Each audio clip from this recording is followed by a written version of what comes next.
And you can't even drive? I can. Are you stupid, eh? Are you a stupid fool? Well, why can't you drive then? You can't even drive! A bit grey today, isn't it? I'm here. Welcome to another Deepest Law. I'm here with Mr. D as ever. How you doing, D? Hello. Now, just before we get going for the minimalist approach today. Just before we get going, there are three slight irritations that I have today. Sorry that we're a bit late, ladies and gentlemen. So I've got, which one do you want first? I've got a domestic one, I've got a YouTube related one, and I've got a in fact they're two YouTube related ones and one domestic one. So which one? All right, let's get the domestic one out of the way first. Right. So the domestic one is this. As much as I love Mrs. AA, you know, darling, light of my life, she's got an ability to dirty every single dish and pan in the kitchen, no matter what. And how are you managing this? Like, what have you eaten? What has happened today for every single pan, every single plate? Like, we did this yesterday, and every single day somehow that resets. So I'm trying to get to the bottom of the great great dishes debacle. So that's the first thing. Have you ever met anyone like that who somehow conspires to dirty every single pan? You could just be making a boiled egg, and it'd be like, oh, where are these other 4 pans from then? Yeah, I used to be a professional cook, and it depends upon what you're making. There's certain dishes. If I'm doing a souffle or something, I'm going to, there are lots of things are going to. I assume she's not doing any sort of she's not preparing a beef Wellington or something. So no, if she, okay, then yeah, maybe it's a woman thing. I don't know. So the second thing, right? The second thing, and I'll just set up this entropy because I always forget. Second thing, Swickles. There's a commenter called Swickles, a truck. I'm sure you've come across him on. Yes, I have. Twitter. Encountered Swickles Suggesting that Sargon had a better suit than me. Sargon's buddy, back of the van, Marks and Spencer's job versus my £950 suit. Get out of it. My suit was obviously better. Come on. Yeah. I mean, objectively, I even had it tailored. Yeah. So, come on, Carl. He's literally famous for wearing one of the worst suits of all time. There's literally all the what was that place called? Applebee's. Applebee's, yeah. Carl of Applebee's, yes. So there's that. People are saying I only had the suit. Listen, when you're a man, when you're a boy, the boys check you out. When you're a bloke, sometimes you're just like, right, I'm leaving. What, you're not packing anything? Okay, two pairs of socks, 2 pairs of pants, the suit, and the clothes I'm wearing on my back. That'll do me for 2 days. I don't need a suitcase. Goodbye. Yeah, that's why I only had a suit, because I basically, left in a, I left in that manner. I don't go anywhere without at least 3 bags. So. Well, you've got a excuse. Women and. All right, you're treading very, very thin. Darling light of my life, I'm not going to hurt you. Just going to bash your brains in. Yes, I did have a Mises Institute badge on my lapel as well. And look, and we want to get up stage by dear Squire Columba, who had a new suit on each day of the conference. Yeah, that's true. And then the third thing I wanted to mention was this, right? So obviously everybody knows there's a sale on at the academic agency at the moment. Autumn Oh. 25% off all courses. Get the Trivium, get Foundations of Economics, get the brand new Foundations of Politics. You won't regret it. Ching. But the one course that is not on the sale, of course, is Foundations of Research. And yet, this is the course that most people need to do, right? Because have a look at this, D, right? Can you see that on your screen? Yes, I see that. Yeah. Now, what do you note? What do you note very prominently on the left and at the top? On the left at the top, Nemesis. Yes, the name of the fucking book, the press, the pages that I took the reference from, the year it was published. Yeah, the full bibliography, even the subtitle of the book I have included. Yeah, proper citation. Yeah. Yeah. Now, how does somebody watching that video conspire to say, what was the name of the book? Where can I buy it? What the fuck? Like, seriously, it's there on the screen. I mean, this is something I'm despairing about at the moment. D, what is this generation of morons who can't, like? It's there. Yeah, I don't know what other information you could need. It's kind of an internet thing, you know, where, I mean, you will always get someone. I mean, and of course, the more people you have following you, the greater the chance that you're going to get someone that's someone is always going to do that. You know, what were they talking about again? You know, well, we're doing a stream on Metanage. Who's the stream about? Yeah. So. Yeah. Tell you. Anyway, where were we? Andy walking. Andy tired. Andy take a little snooze. Snooze. Yeah. What was it? You'll think about paint and you'll think about glue. What a jolly, boring thing to do. Yes. Yes. We're talking about Warhol yet again. Here he is. Can you see that? Yep, you go on full screen there. There we go. Yes. So we left Mr. Warhol basically. We after 4 streams, we got out of the 1960s, and so we left Mr. Warhol and company in 1970, 1971. I think the last thing we talked about was his retrospective at the Whitney Museum of American Art, which happened in 1971. And I did talk about the fact that when an artist has what is euphemistically referred to as a mid-career retrospective, it can be both a blessing and a curse. I mean, it's sort of it's a moment where you were sort of said, okay, you're now established. You're a bit more than a flash in the pan. Here's all the things that you've done that have gotten you to this state. Now, can you pick up and go on from here, or are you going to remain is this going to be your legacy in art history? And so I do think that any sort of artist that comes to that crossroads, you've done your kind of huge statement that is kind of put a beginning and given shape to your career, so where do you go now? And I think, obviously the end of the 60s, the beginning of the 70s was a transitional point for Warhol, but it was also kind of a cultural transition point. What is going to happen after the kind of madness and in some sense sort of falling apart that happened during the 1960s? Where is culture going to go? Where are people going to go? And where is Warhol going to go? I mean, he'd just been nearly fatally shot. He had announced near the end of the 60s that he had given up painting and that he was going to become a film producer. It was a big turning point. And I think it's worth mentioning that we were singing a bit of David Bowie at the start there. Some pretty big artists like Bowie, for example, in a way never get over it. Because I remember all through the 90s and the noughties and even up to his death probably changed things, but up until his death, everything that Bowie brought out was greeted with the label, "This is his best since Scary Monsters," which was 1980, almost as if he could produce nothing after the 70s. So you could argue in a way that Bowie never got over his moment.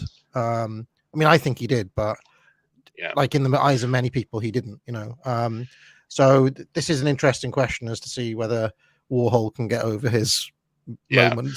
You're right. I mean, it happens to every. I think it happens to every creative person. I mean, think about Dylan. I mean, I think that depending upon who you talk to, I mean, Dylan had his huge legacy, of course, the '60s work.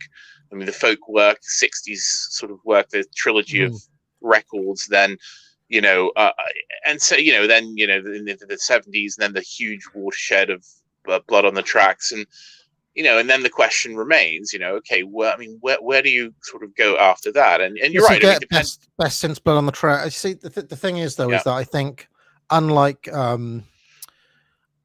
Bowie, Dylan was continually lauded by critics, even into even Empire Burlesque got 5 stars, whereas something like Tonight was just torn to shred by the by the press. I mean, rightfully so, is my opinion, but I don't know. I kind of like Loving the Alien, but anyway, that's a Bowie's a stream for a different day.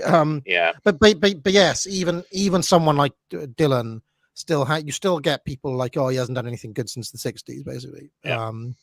So yeah. So it's certainly going to be a question for Warhol. I also think that I mean, as I mentioned, I mean, he also had this sort of huge event in his life, which was basically almost dying, that I think was really fundamentally changed his character and certainly his work, and his sort of drive really changed.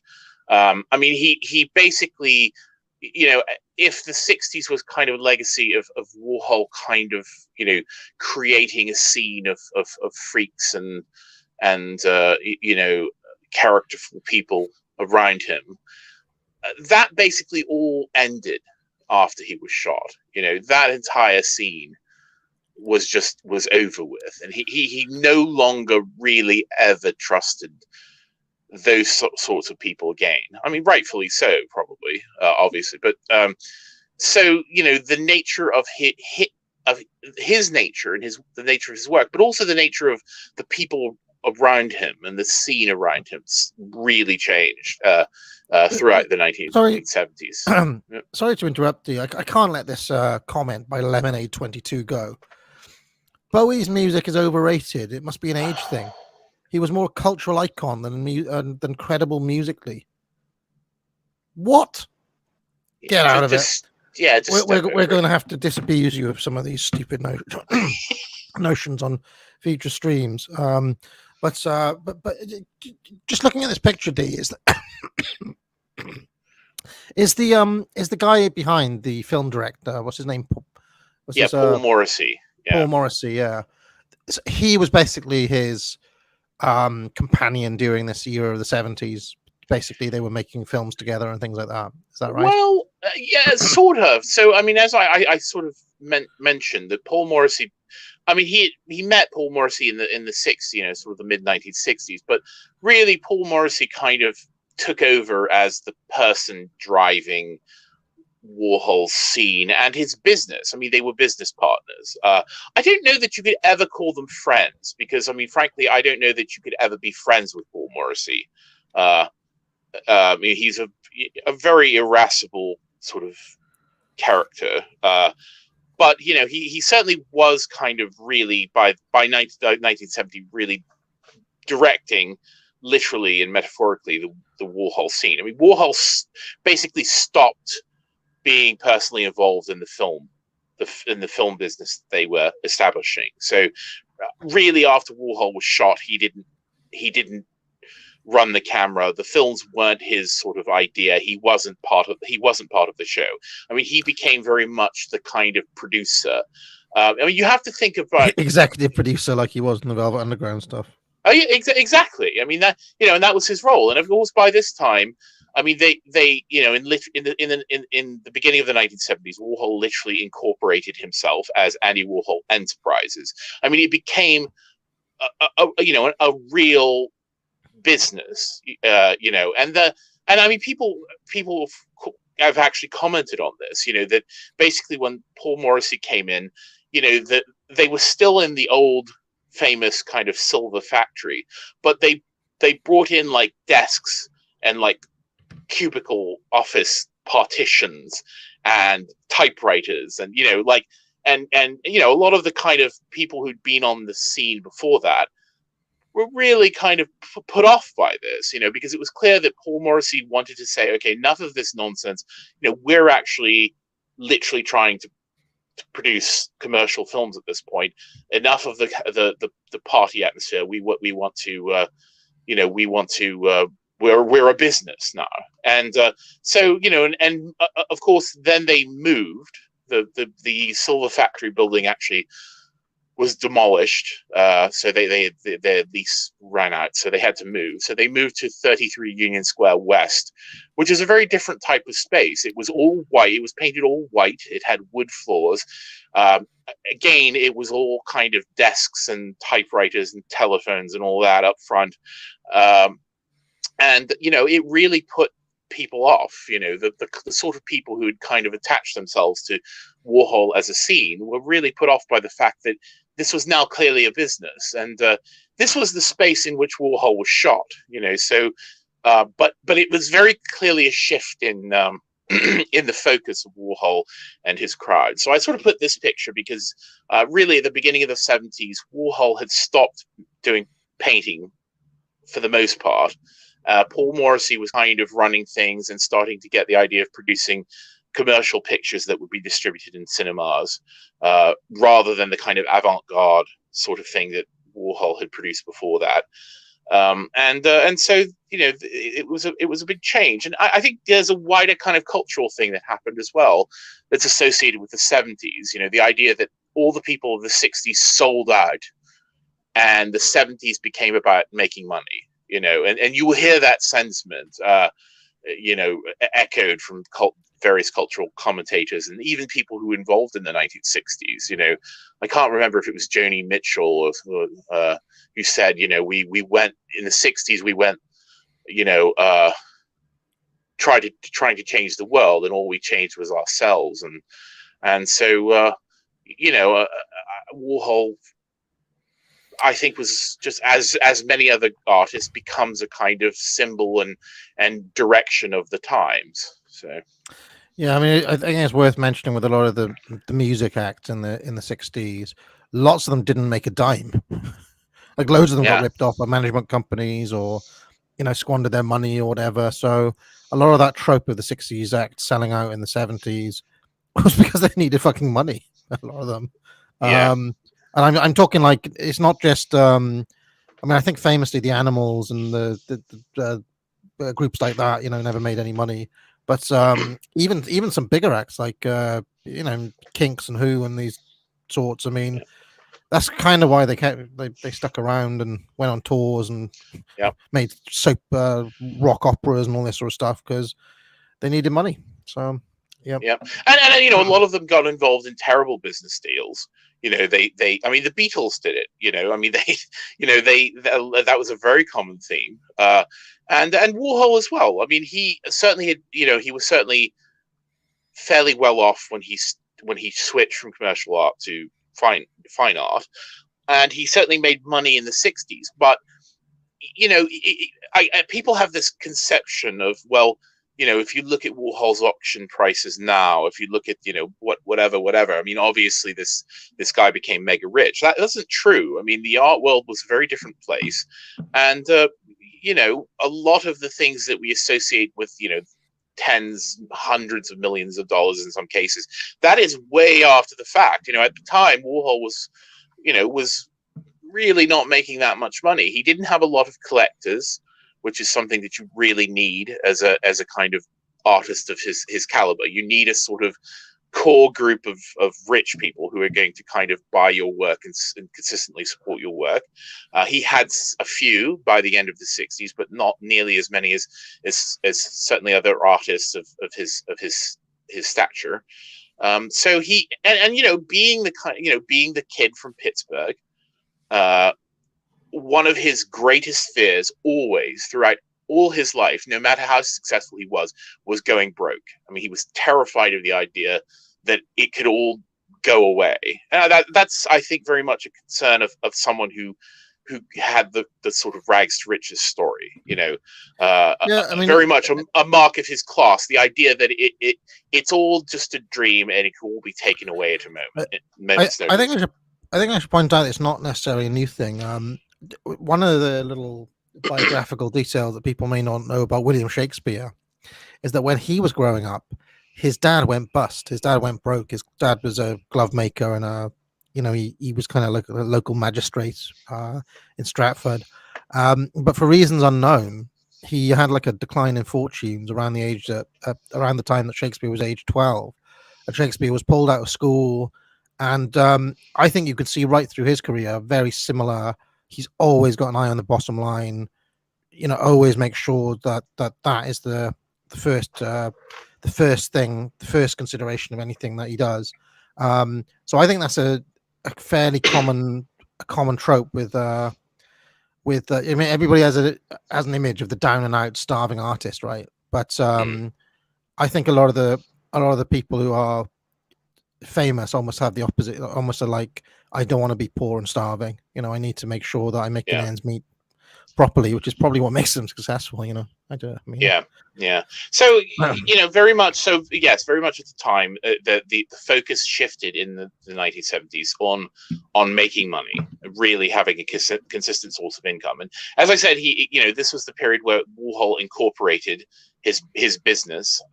He had his sort of manager, other than Paul Morrissey, was a chap called Frederick W. Hughes, who was basically a very sort of dapper, dandyish fellow who'd come to Warhol via some very rich collectors. I mentioned, having collectors is very important.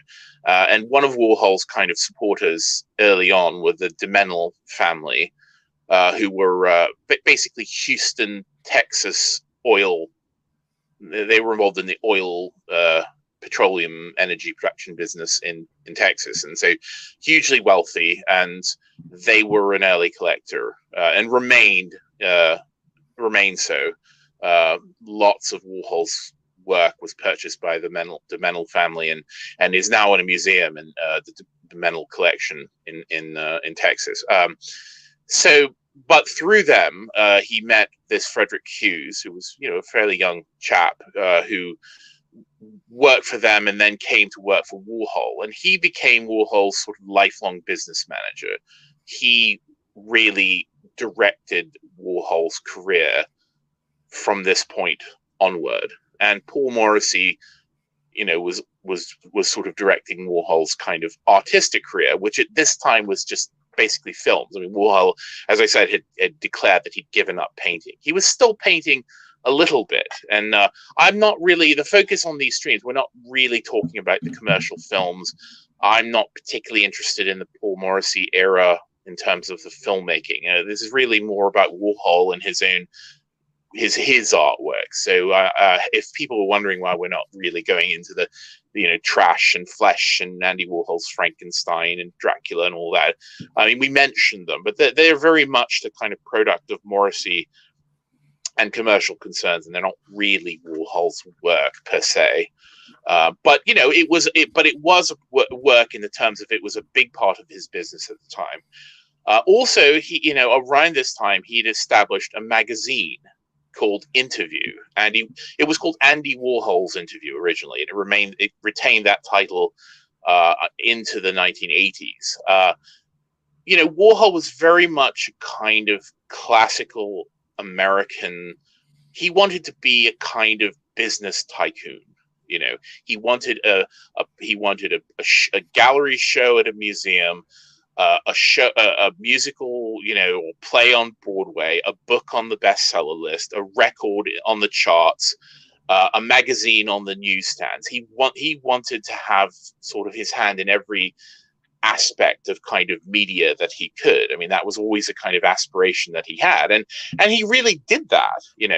So Interview magazine, as I said, which is established around this time, was kind of a film and culture magazine when it started, but this also became a core aspect of Warhol's business. So much so that Interview continued as a magazine up until a few years ago, I think it's finally ceased publication.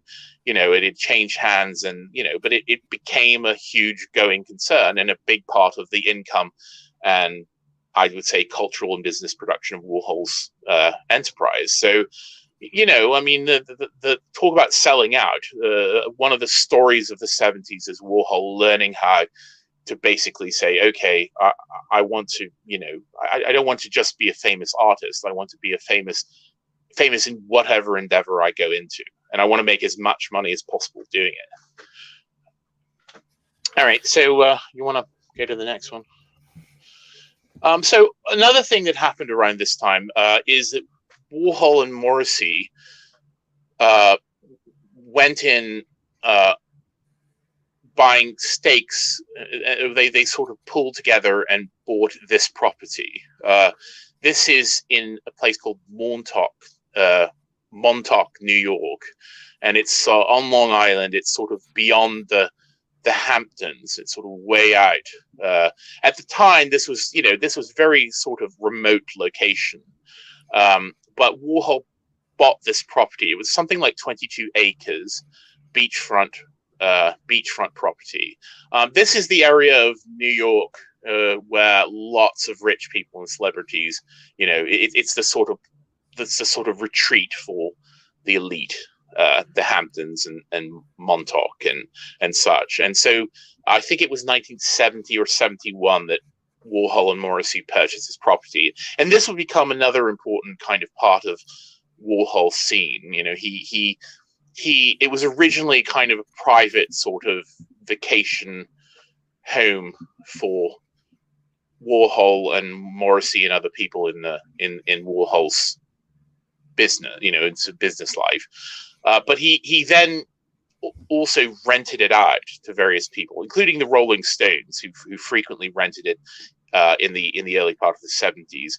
Later on, Halston, who became a friend of Warhol's and a big part of the cultural scene there, he rented it. So this also became a kind of financial, a part of the sort of financial dealings of Warhol's life, so I'm sort of trying to establish that that this was really the period where Warhol kind of was sort of branching out and placing his stakes in lots of pies. This property, of course, I think they purchased it for something like $225,000 in 1971 for 22 acres.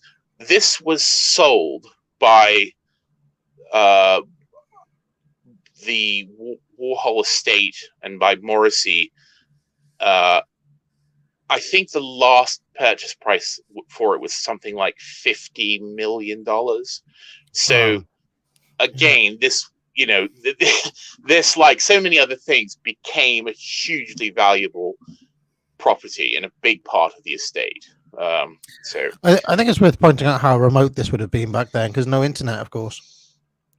Well, no internet anywhere. No internet in New York. But I think that the internet can make a place that like this seem less remote than it actually would have been.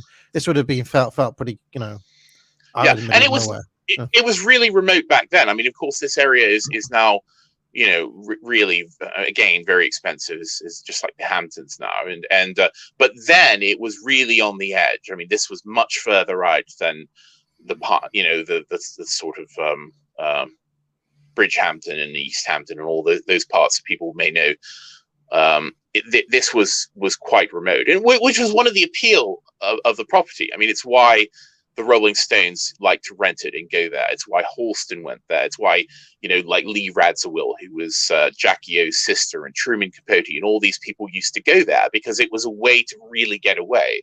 You're not really going to be followed by the press way out there, because it really was a long way, and it was quite remote, and it was quite difficult to get to the property. It was a kind of home away from home and a refuge and an escape, and it still is. I mean, I've actually been there years ago, and it still feels very on the edge of the world out there. So that was the appeal of it, certainly. Shall I click on the image? Yep. I just wanted to pop this in. This is the where the factory moved after the silver factory. They moved out of there. This is 33 Union Square West. This is the building where Warhol's studio business would be located from, I think, 1968 to 1974. This is the building where he was shot. Just to give people an idea of what it looked like. It's quite a nice building, actually. It really has some nice architectural detailing on the facade. But again, it sort of shows a bit how it's a very different type of space from the kind of slightly bleak industrial space of the 47th Street factory. Okay. So I want to go back to, as I said, I'm not really going to cover the film so much of this period, but I want to focus on the fact that, even though Warhol had kind of given up painting, he was still producing fine art at this time. And we'll see that he kind of roars back into producing painting. As this is one of his greatest hits, goes on. Well, already. Well, we talked about.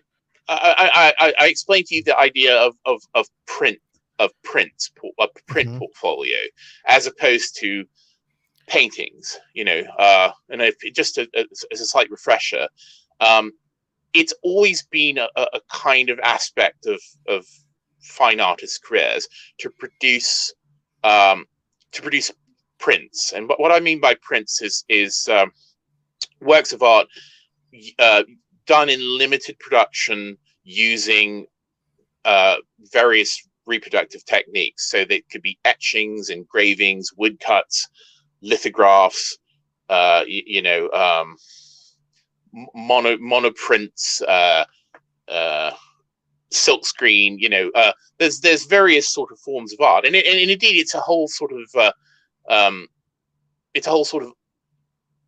kind of artistic medium in itself, and great artists all throughout history, from Albrecht Dürer to Rembrandt to William Hogarth and Picasso and Edgar Degas, and everyone that you can think of worked in prints as well as in painting and drawing. So basically it's the production of a kind of limited edition run of artwork, sort of done by the artist and printed by a master printer. So it's a way to own an original work of art that is, I would say, one step removed from the artist's hand. So it's also a way to buy, it's a way to get to collect the artist's work, but do it in a slightly cheaper way. It's generally less expensive to buy limited edition prints. So that also has, you being the econ person, it because of the lower price point, it's also, it's a way to sell more. You're going to get a broader group of people who are going to be able to afford that. Even at this point, most people aren't going to really want to shell out for a Warhol painting because it's, even though they were cheap at the time, fairly cheap, this is going to sort of open the market to a whole different class of collectors. And so it was a way to kind of expand the group of people who are collected and interested in your work, and to kind of get your work out there. And indeed, many of Warhol's kind of print portfolios, which are related to his paintings from these periods, they will be the images that people know. So like a lot of times when people think of Warhol's Marilyn Monroe artwork, they actually are thinking of the prints that came out of it. They're much more widely disseminated. More museums will have them in their collections. More kind of private collectors will have them in their collections. So they end up being actually more famous in a way than the paintings, which are of course of much more limited supply. I think these were produced 1970 or 71. A portfolio of the flowers, and it was a very popular one. Certainly got his money's worth out of those flowers, I tell you. Yeah, but this isn't isolated to Warhol. As I said, all artists, or most artists, go into prints because it's a form of expression in itself, and it's also a very good way to kind of make money. And and he did the same with the electric chairs. You remember the paintings from 1967? Well, in 1971, he produced a portfolio of the electric chairs as well. I still think, D, whichever way you want to spin it, he is living off greatest hits at the moment. Would you not say that's fair? Because he's not producing new art, and this is just greatest hits all the time. No, there's a little bit of that. I mean, remember we looked at the Campbell Soup portfolios from the 1960s. We looked at the Maryland. He did a Elizabeth Taylor portfolio. So he very much did. His print portfolios were always a kind of mirror of the artwork he was producing at the time, and so I think that's fair enough to say that it was a sort of greatest hits, and especially these, because of course this was the electric chair paintings were 1967 for the most part.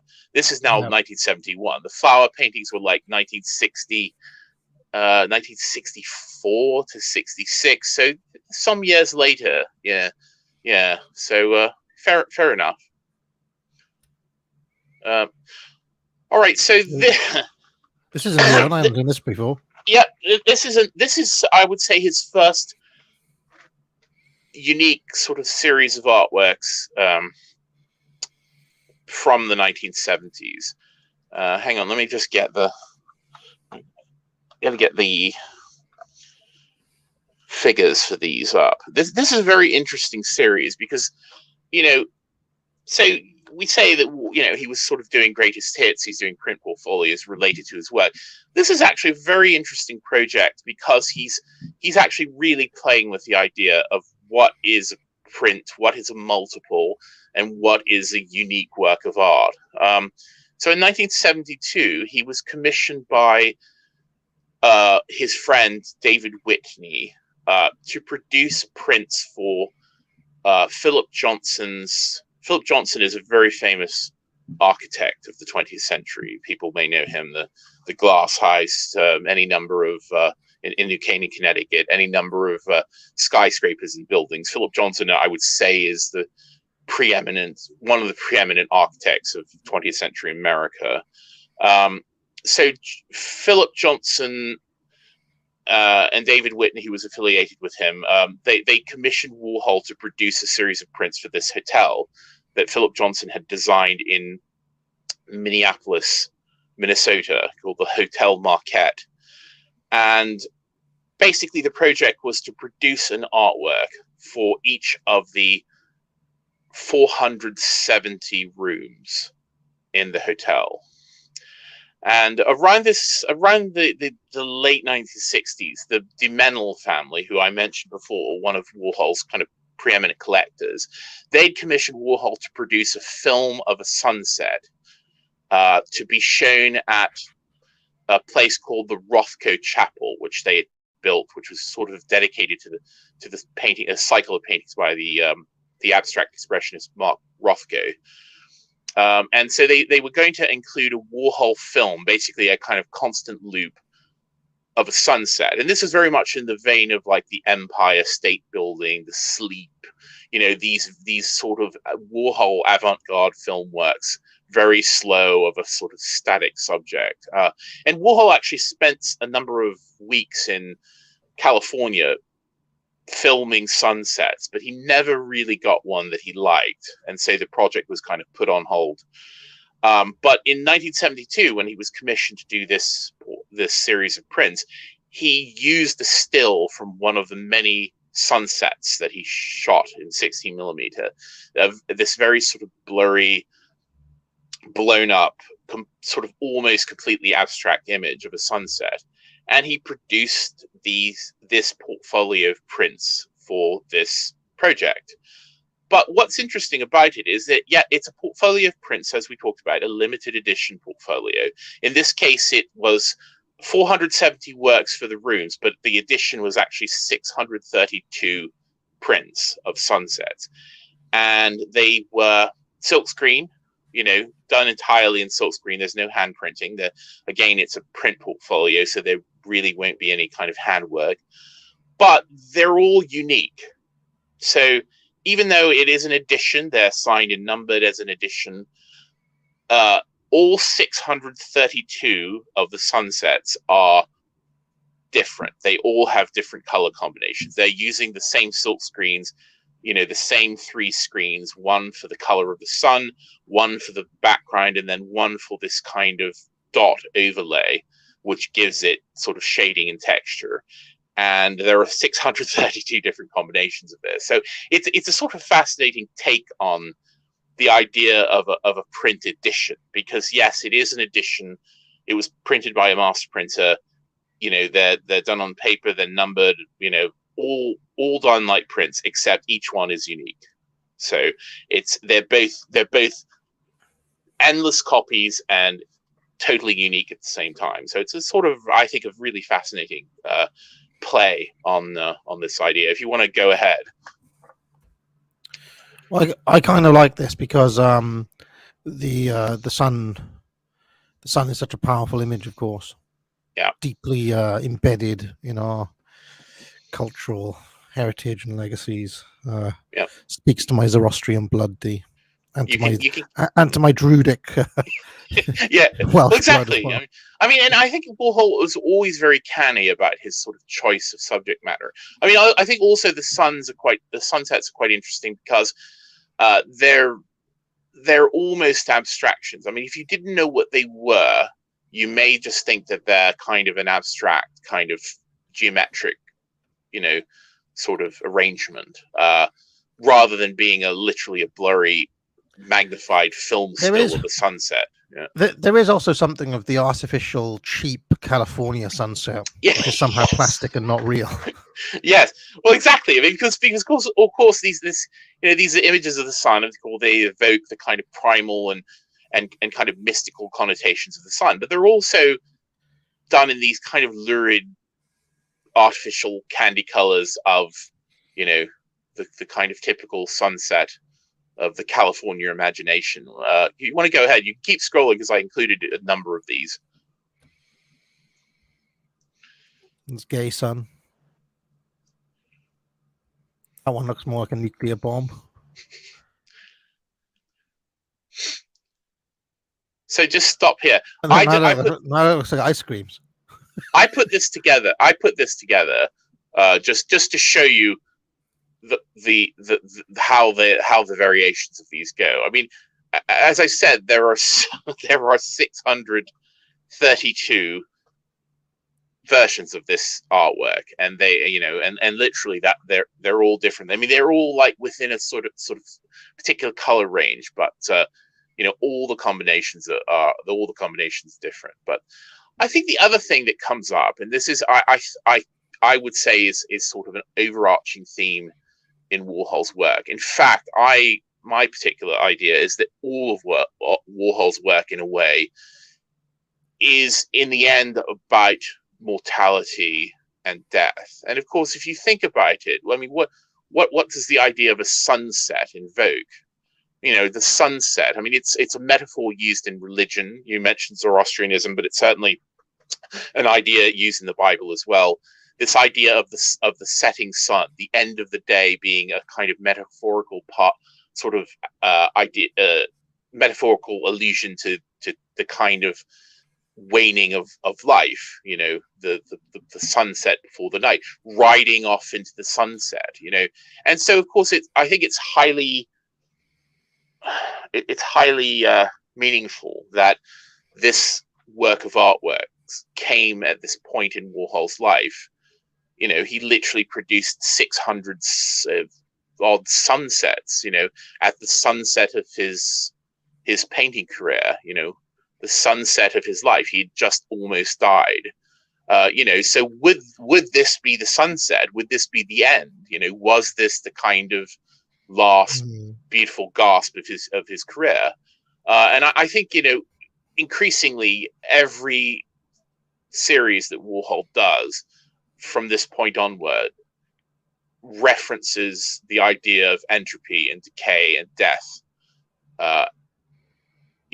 quite explicitly, and also implicitly and poetically, and every other way you could say that. If DJ Velvet Glove was making a music video of these, I'd probably set it to the Doors the end. I don't know why, but it kind of isn't that about sun setting. This is the end. My end's end. It's like he could be saying it to the sun. Because there is something of that. I'm also struck by the fact that the greens on this are very grass green. That could be like a tennis ball at Wimbledon. That one there. Am I wrong? The green is very grassy. Oh yeah. The green variations are kind of slightly rarer than the other ones, but all right. Okay. So the Great Wall of China. Yeah. So we're jumping. I saw that on a Kevin Pilkington, Carl Pilkington documentary once. Carl Pilkington documentary. Kevin Pilkington was a third goalkeeper for Manchester United in the mid 90s. Anyway, carry on. So we're jumping ahead. This is not in 1973. Now I'm cheating a bit because these photographs, to preface this body of work, were taken in 1982 when Warhol actually visited China. But I'm using them because they're kind of relevant to his, I would say, his first great body of work in the 70s. I mean, his first. I mean, the Sunsets was, again, it was a commissioned project. They were used as decoration for a hotel. But his first kind of basically journey back into producing fine art and basically unretiring from painting was this next series. You want to go ahead to the next one? I think we should mention, while we're looking at the Great Wall of China, that I love the fact that it's a monument to Chinese xenophobia. I mean, it's literally a symbol of their xenophobic attitude to the world. Yeah, building the world's largest wall. Yeah. Just think, if they hadn't been so against Trump, he could have built the second Great Wall, the Great Wall of America. Well, oh well. Okay. So there he is there he is with Mao looking on. There's Andy. Yeah. I know what's coming. I know a bit about what I know what this inspires. Let's you know what this is. I can see it. It's being telegraphed. You want to go to the next one? Yes, here we are. I mean, never has a fish looked more out of water than. Look at the guys on the left. They must be thinking, who the hell is this guy? Hell is this guy? It's sort of fascinating, actually, because of course Warhol wouldn't.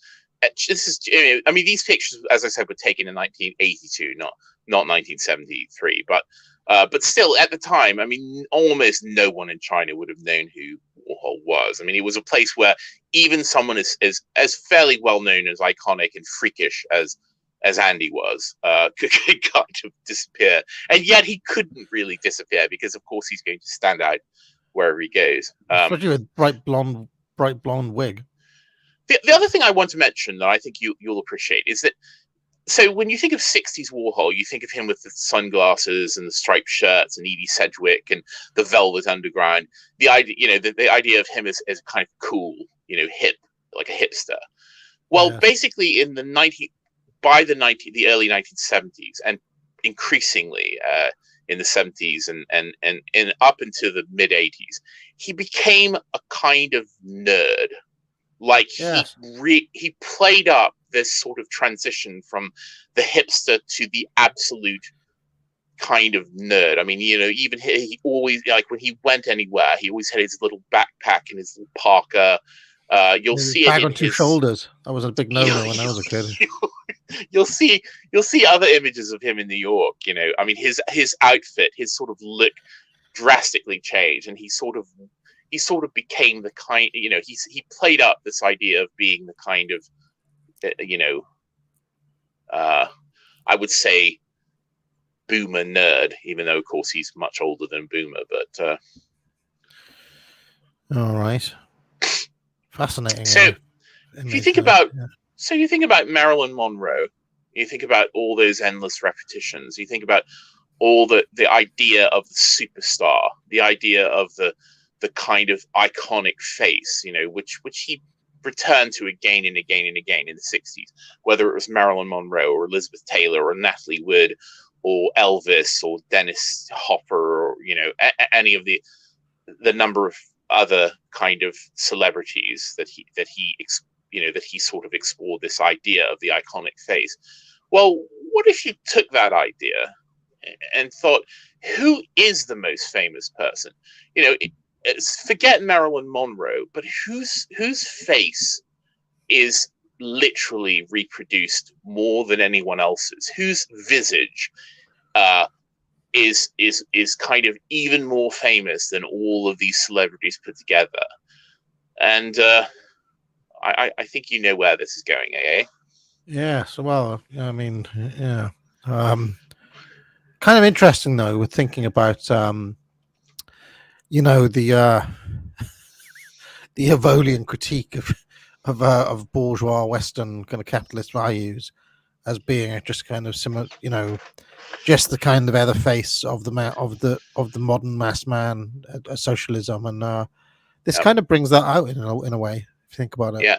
I think in terms of Warhol's work, I mean, this body of work that we're about to see is so multifaceted. I mean, there's so many things going on with these ideas. The choice of subject, the way it's presented, and also I mean, again, Mao was the perfect kind of figure for Warhol, because of course this is a man who is so famous and so kind of revered by force that you literally had to have a portrait of him in your house.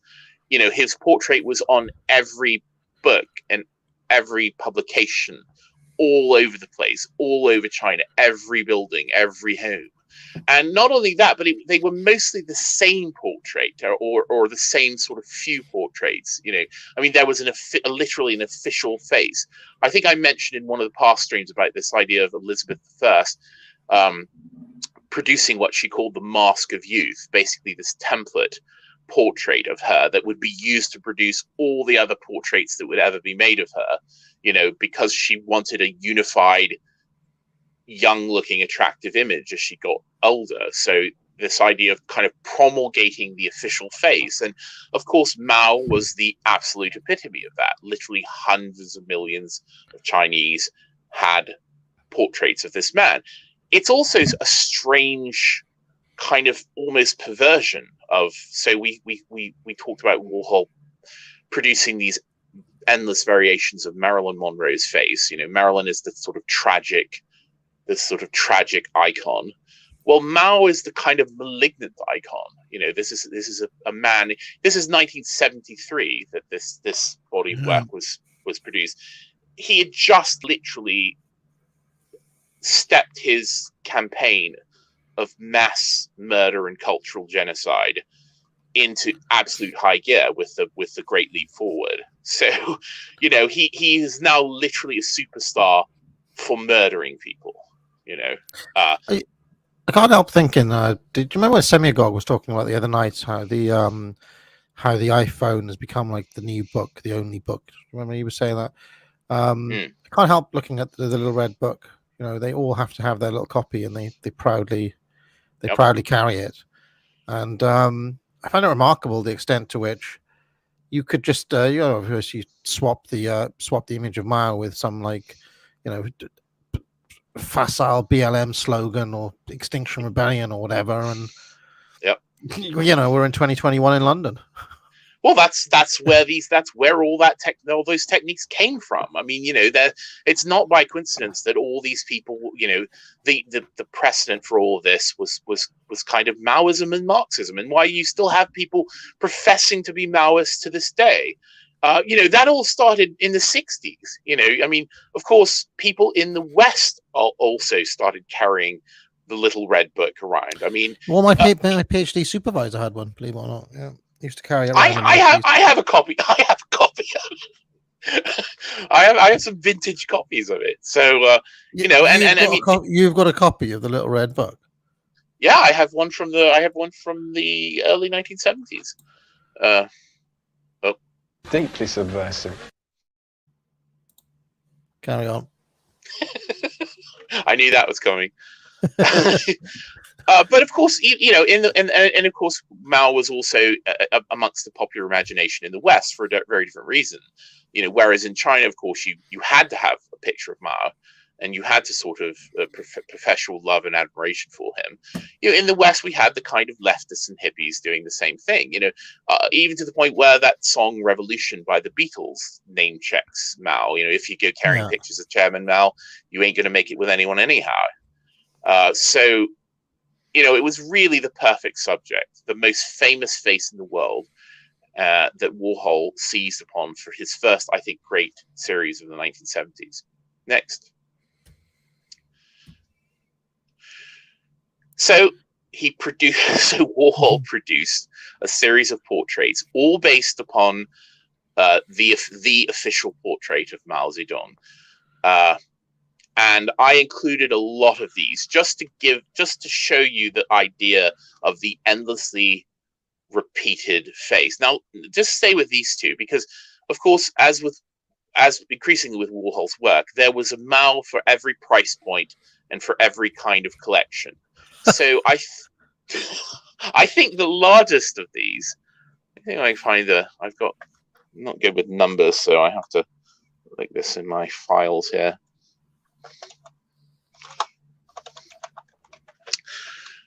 So the largest of the Maos, this one is pretty big. I think the second one. So the one you're looking at now is 82 by 60 inches, medium size, 208.3 by 152.4 centimeters. The next one, if you go to the next slide, this one is 448.3 by 346.7 centimeters. That's 176 inches. So this one is absolutely massive.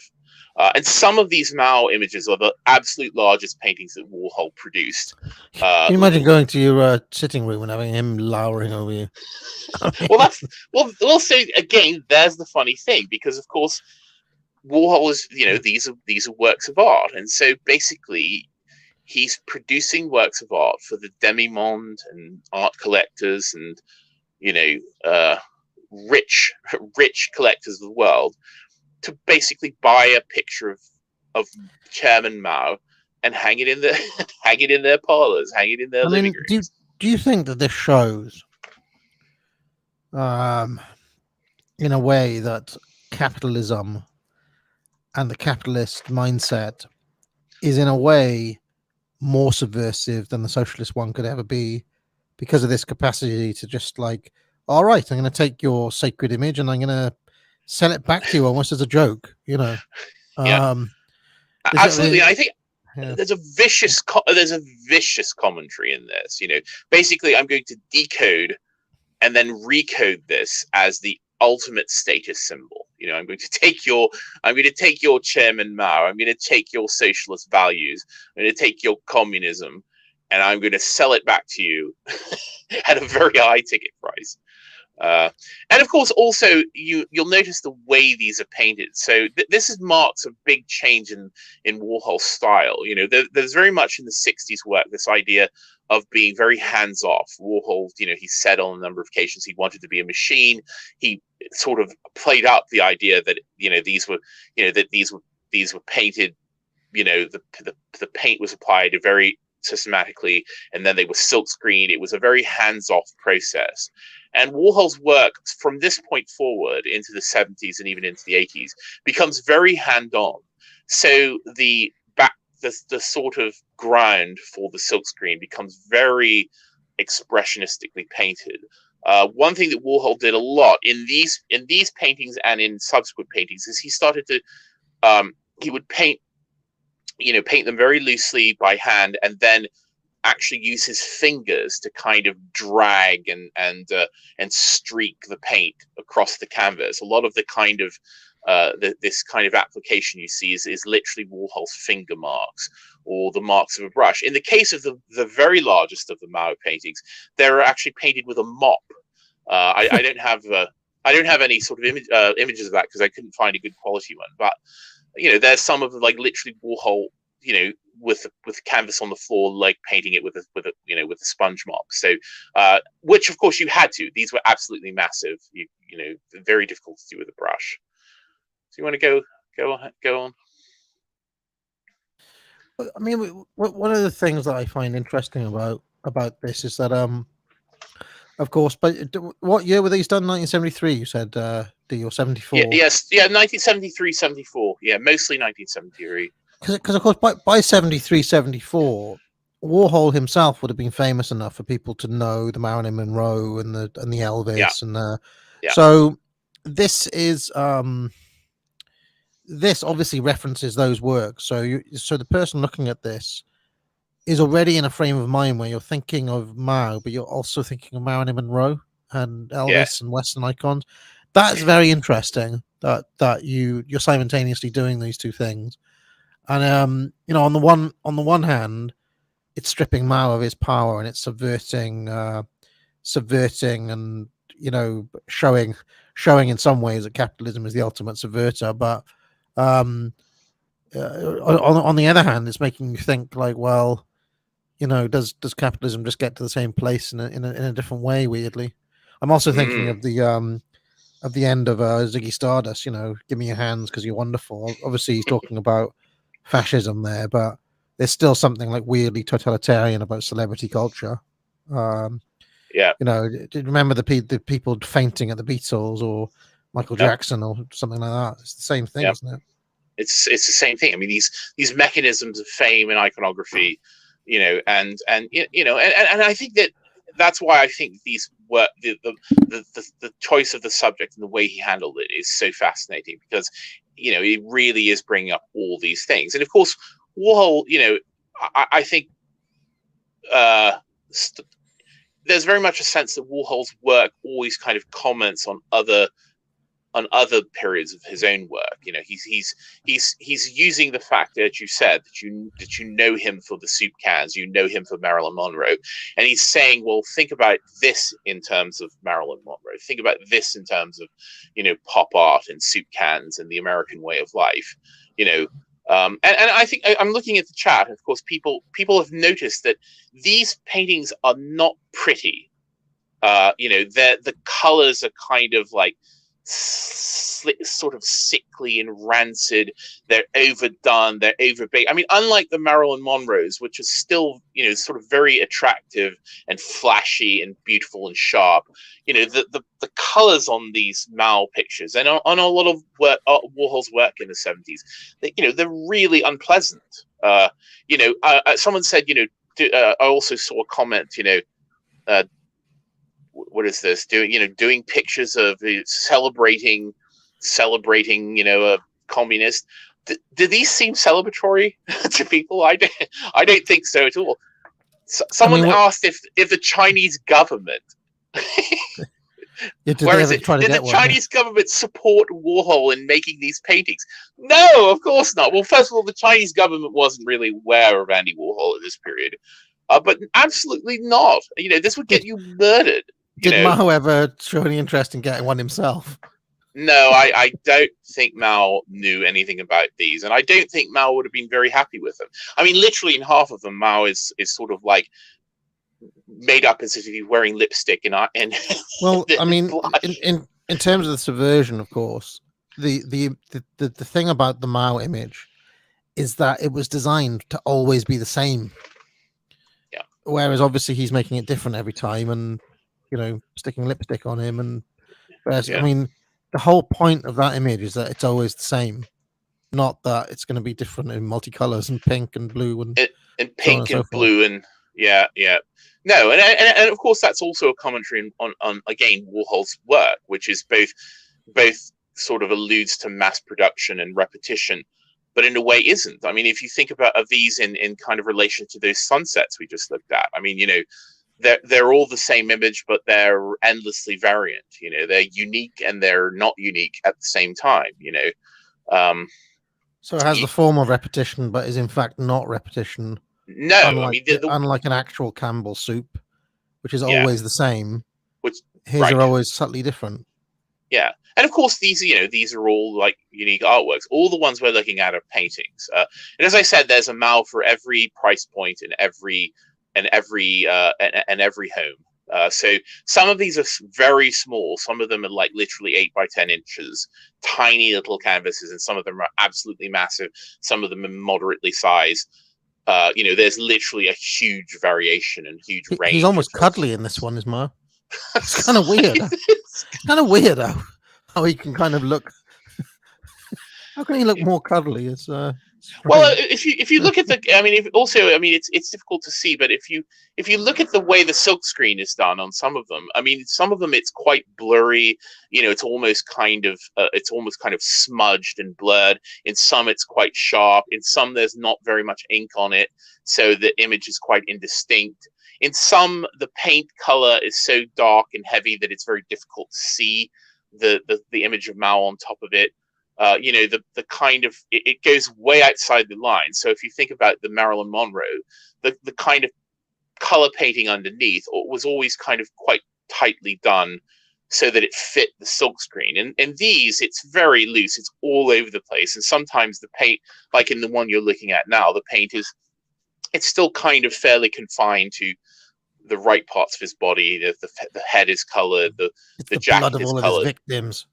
Yeah, but then in other ones where the paint is all over the place, Yeah, and this one's a lot more blurry. Yeah. Keep going on. Oh my gosh, yeah.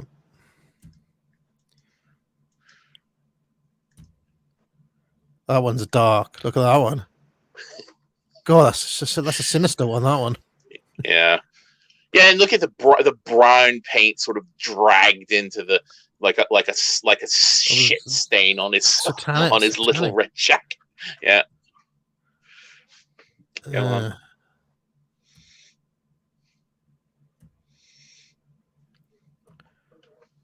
Oh, is this a concept? Well, this is a drawing, and actually, this drawing was. So, if you remember the cow, wallpaper? Yes, I do. Yeah. How could I forget? Well, what rhymes with cow? Mao. Mao. Go to the next image. So his first exhibition of these, which was in Paris, he actually made Mao wallpaper to hang them on. So that little that sketch you saw before was actually the drawing that was used to produce the purple Mao wallpaper. So not only, and you can see the sizes there, you can see the massive ones on the left side and the medium ones, and then you can see the tiny little ones on the right, all hung tastefully on your Mao Zedong wallpaper. My God. Yeah. I mean, I wonder if Warhol was aware of the deal that the Nixon administration had just done with the Chinese. It's about to wreck the world forever. I wonder if he was aware of because that is going on in the background of all of this. Kissinger and the famous meeting in 1971, and so China would have been in the air a little bit in the early 70s. I would have thought. Yeah, exactly. This deal with the devil that would come from that. You want to go to the next one? Yeah. This is one of the few images of Warhol like literally just carrying one of the pictures around, but.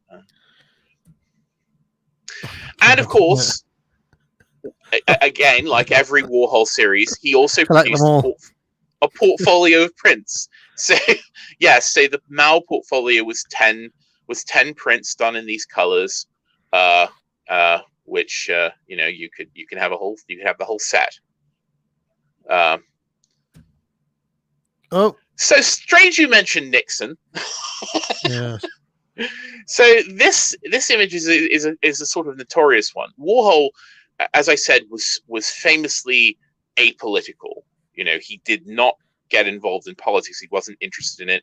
I would say that he was nominally a Democrat, partly because this was still the period where the Democrat Party in America was associated with the working class. There was this idea that certainly coming from Pittsburgh, coming from the sort of family circumstances that Warhol came from, it's sort of like the Labour Party in Wales. It just was the done thing. If you were of this class, you had to vote for the Democrats because they were the party of the working man. I mean, which is of course laughable now, looking at the state of the Democrat Party in America. But it was a very different time and a very different set of circumstances. Although strangely enough, this image kind of mentions something that would become the kind of, I think, big change in the Democrat Party. So someone, I can't remember who it was, commissioned Warhol and convinced him to produce one of the only political works of art he did in his career. This wasn't done as a kind of personal artwork. This was a commission, but to produce a poster for the McGovern campaign. Mm-hmm. And I say that it was a significant event in the life of the Democratic Party, because I think that the McGovern candidacy, which of course was the famous flop, I mean, this was basically one of the people who Nixon absolutely trounced. But McGovern was kind of a very different character, and I think very much of the a kind of. Lost you, Dee. Hello. Hello.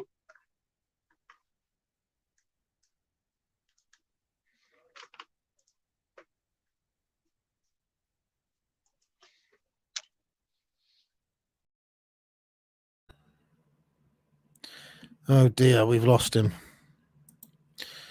Well, I have a look at some super chats while we're waiting here. His phone has died, I think.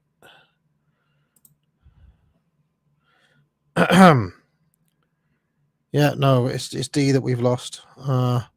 So he will be back in a second. I'll drop the entropy in there until. Yeah, he's back. Sorry, D, you went off there. Oh, okay. I mean, someone said we can hear him, but can you hear me now? Yeah, you went actually off. Oh. All right. Well, there we go. No, it's the wrong window. Hold on. Oh no! You love that. You love that, don't you?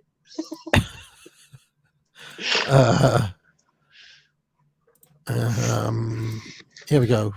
Nixon. All right. So you just cut out when you started talking about how McGovern was a turning point. Yeah, go full screen again.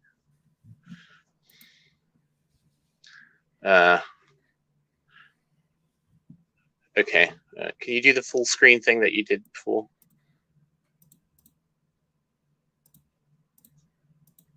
Yeah. There we go. Okay. Yeah. So McGovern, I think, because if you know anything about American politics, McGovern was very much a kind of openly, I think, a really openly kind of progressive candidate in the way that we would understand it in the modern sense. I mean, not in the kind of Wilsonian sense, but so I do think that it is interesting that Warhol's lone kind of foray into politics was with the Democrat who would really kind of pull the Democratic Party into in a very different direction. But Warhol did this image. Basically, the idea was, look Nixon's green and scary, vote McGovern. Not a very effective political poster, but this had great repercussions in Warhol's life, because the year that he produced this, and for every year after until he died, Warhol was audited by the IRS. Okay, what? Because he made this?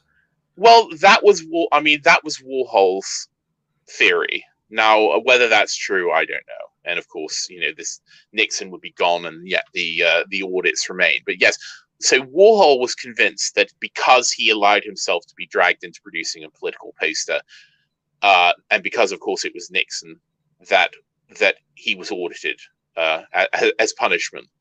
And so basically every year, Warhol was personally, and his business was audited by the IRS. So he became very, very sort of, again, concerned with keeping everything on the up and up, which becomes important in a little bit. Something I'll mention in a little bit. Something that Warhol starts in the 70s as a result of this, as a result of being afraid of and trying to keep things, as I said, on the up and up.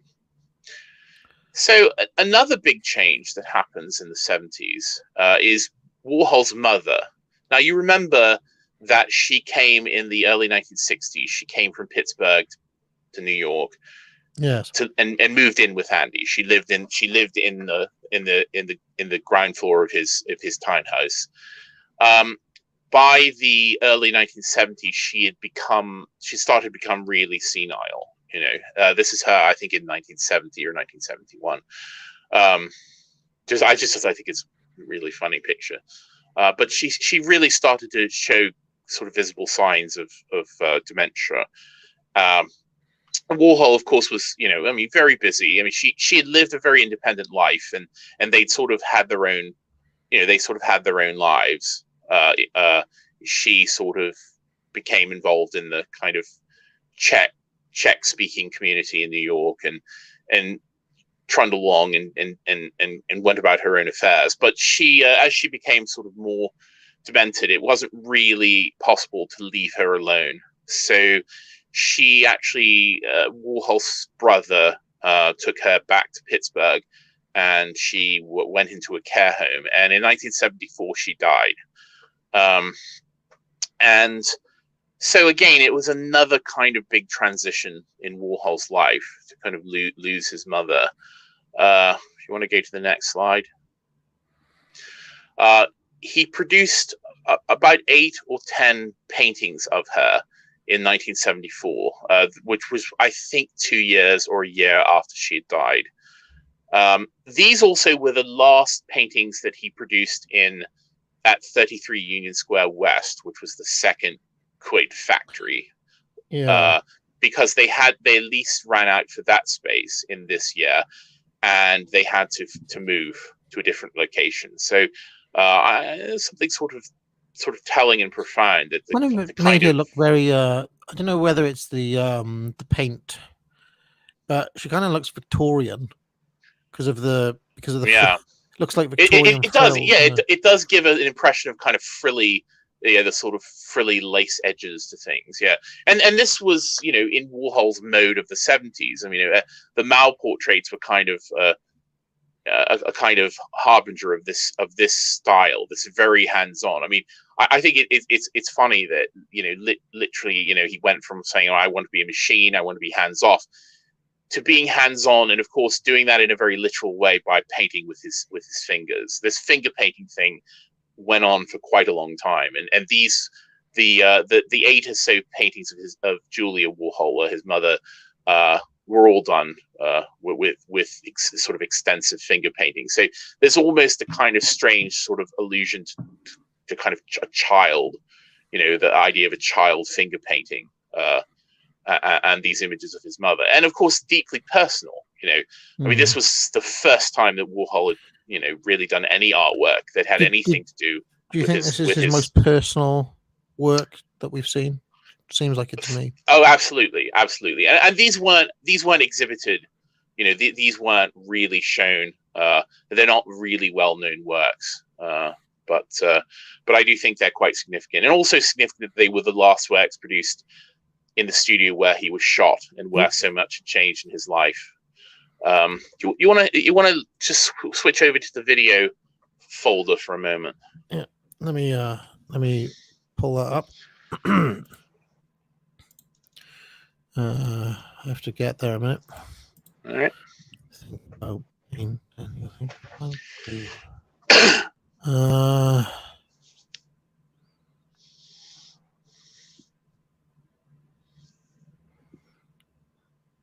Sorry. Is it this one? I think I'm going to need to hold on. I need to go back to Twitter to get your link.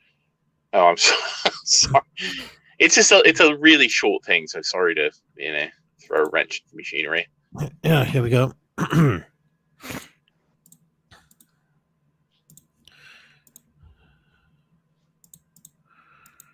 Right, which one is it? It's Julia Warhol was singing.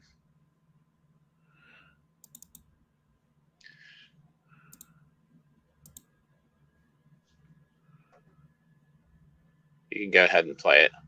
This is another one of the paintings of his mother I just put on top of the file. Співам червона ружа трояка. Червона ружа трояка. Червона ружа трояка. Малая мужа, мужа я мала. Мужа я мала пияка. Малая мужа, мужа я мала. Мужа я мала пияка. Well, she had a nice voice. Yeah, It was nice. but it's very easy to forget, you know, given Warhol's sort of public image, that he came from a very different world, you know, so he actually paid for. So that recording was made in the I think the mid 1960s. He paid for her to go to a recording studio and just sing all the songs that she sang. You know, apparently she sang all the time. Singing would be a big feature of the culture that his parents came from, and so he literally took her to a recording studio just to record her singing all the songs that she sang around him throughout his entire life. It was nice too. Yeah. Shall I get back to the pictures? Yep. Go back to the pictures. We will have another video later on, but yeah.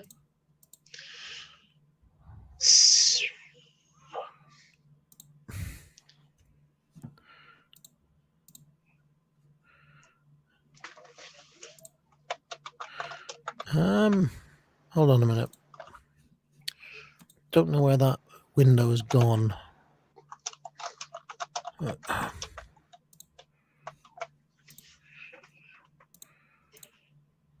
There it is.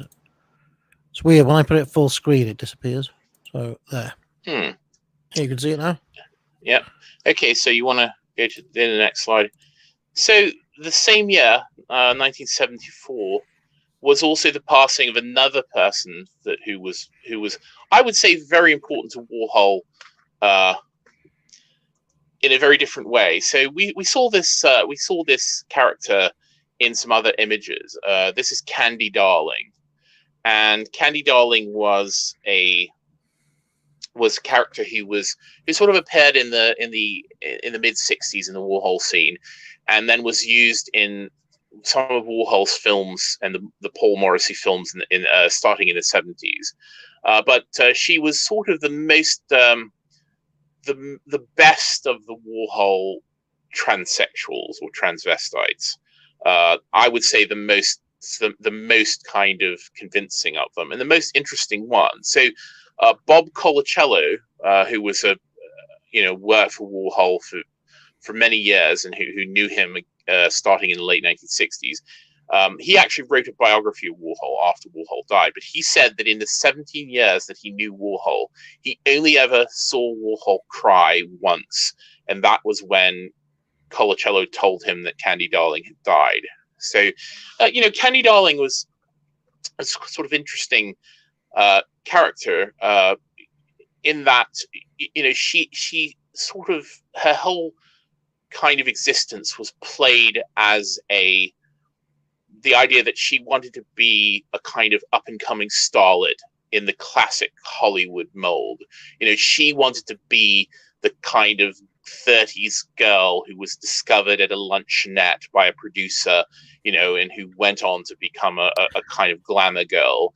And so Eve Harrington from All About Eve energy. Yes. I mean, she was very, and in a sense, of course, Warhol, I think, had a great sort of affinity and understanding of her, because even though, of course, he wasn't a transsexual or transvestite, but he also was someone who literally created a persona for himself. I mean, he created the Andy Warhol that people know, this kind of armor, this kind of mask. In a sense, Andy Warhol was kind of the quote Andy Warhol of the media was kind of, you talk about someone going into drag to look like a woman. Warhol went in drag to look like a kind of alien, so he was doing his own sort of drag in a way. So I think we're all wearing masks, so we're all spiritually transsexual. Yeah, all but the I world do the think stage and all the men and women are merely transsexuals within it. Well, you know what I mean, though. I mean, it's a sort of ultimate. I mean, it's politically incorrect to say, but you're really going against basically everything. You're going against nature in a huge way. You're fighting an almost titanically losing struggle to kind of fundamentally change what you are, and I think Warhol really related to that idea. Why is she why is she holding him as if she's Prince Harry? Oh dear. But anyway, so if people ever want to look her up, I mean, she was I would say quite convincing. Certainly amongst all the Warhol trannies. She's also, of course, immortalized in any number of kind of popular musics of the era. So I don't know if you know the Lou Reed song "Candy Says." Candy I didn't realize that was about this. I've come to hate my body. Yes, and all that it requires in this world. Candy says, "I'd like to know completely what others so discreetly talk about." Yeah, so that song, if anyone has the Rolling Stones, the slightly execrable Rolling Stones record, Her Satanic Majesty's Request. Yeah, of course. They're kind of, they're sort of Sgt. Pepper foray into psychedelia. There's a song on there called Citadel, which has as its chorus, "Candy and Taffy, I hope you both are well. Please come see me in the Citadel." And Candy, the Candy in that song is Candy Darling, and a friend of hers who called himself Taffy. Also, the song from Transformer by Lou Reed, "Walk on the Wild Side." Yes, of course, famous. Another famous song. Yes, there's a verse about Candy Darling in that song, which I shan't repeat, but yes, she appears in that. So she was a very well-known figure. She wanted to be also in Gore Vidal's Myra Breckinridge, which was a film made around this period. But unfortunately, they cast Raquel Welch in that film rather than Candy, and so unfortunately, the idea of becoming a Hollywood glamour girl eluded Candy, and in 1973 she became ill with leukemia and died of cancer that year. And I think this was also quite a significant thing in Warhol's life. He lost his kind of the last of his sort of superstars, and really there really weren't anymore. I mean, that was really the passing of an era for him. And I'm going to go to the next slide. I think it's also there's something quite tragic about the fact that Candy Darling posed for glamour shots on her deathbed. So can I just pause a sec? I'm sick of this guy Thomas in the chat. I've made a mistake today, D, where for some reason I've got my iPhone with me, so I've got the chat open, so I'm seeing more of it than usual. And this chap is saying that the very idea that art is restricted to those promoted by the degenerate art establishment is immoral. AA and D are immoral to the extent that they promote this idea. AA is a liberal who has read some books. He simply doesn't get it. He loves the system. It is what has given him an identity. How about fuck off, Thomas? Get out of here. Do you just want to address this point that you only promote art that the establishment promotes D in any way? Are you Are you an establishment shill? I don't care. I mean, I don't have any time for that sort of idea. You know, I mean, I don't look at the live chat generally for these streams, because I've come to expect the sort of reactions that people are going to give, you know, which are things like, you know, as an artist and someone who's loved art and been involved in art for my entire life, I've heard all this shite before, you know, and I don't.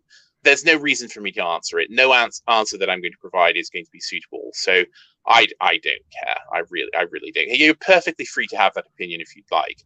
I mean, all art that makes it and all art that gets known is, of course, going to be in one way or the other a product of the establishment, because, of course, the establishment, the elite, whatever you want to call it, that is what controls culture. That is how culture is disseminated.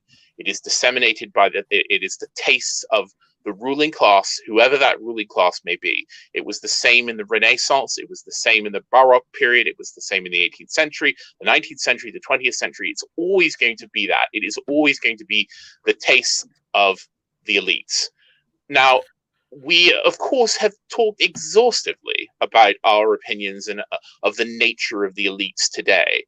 So I don't have to respond to that. I mean, people know my political views very well if they've listened to anything else on the channel. So if you want to call me a liberal, that's a stretch, but go ahead.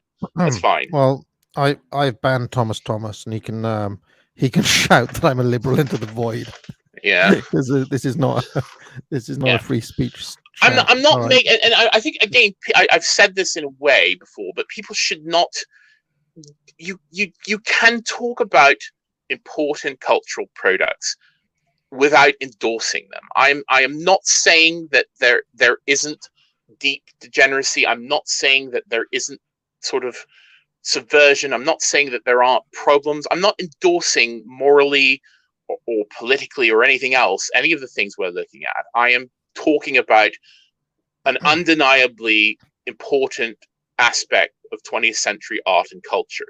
You can think whatever you like about Warhol, but he absolutely changed the way that media and art kind of functioned in certainly in America and elsewhere in the 20th century. You could say the same thing about Picasso. You can say the same thing about Monet. You can say the same thing about Manet. You can say the same thing about any artist that you're going to know and that we still talk about, you know, whether you like it or not. I think it's something that it is interesting to talk about. And we if you haven't watched this channel, you haven't watched The Deepest Law, you know, we come here to talk about these things. We're not coming here to necessarily endorse them, but in order to engage with culture, you have to be able to talk about anything at all. So one of the things that I think about though is that if you ever read Spengler, and you know, I don't think I've ever done a stream where I give a full consideration to everything that is implied in Spengler, but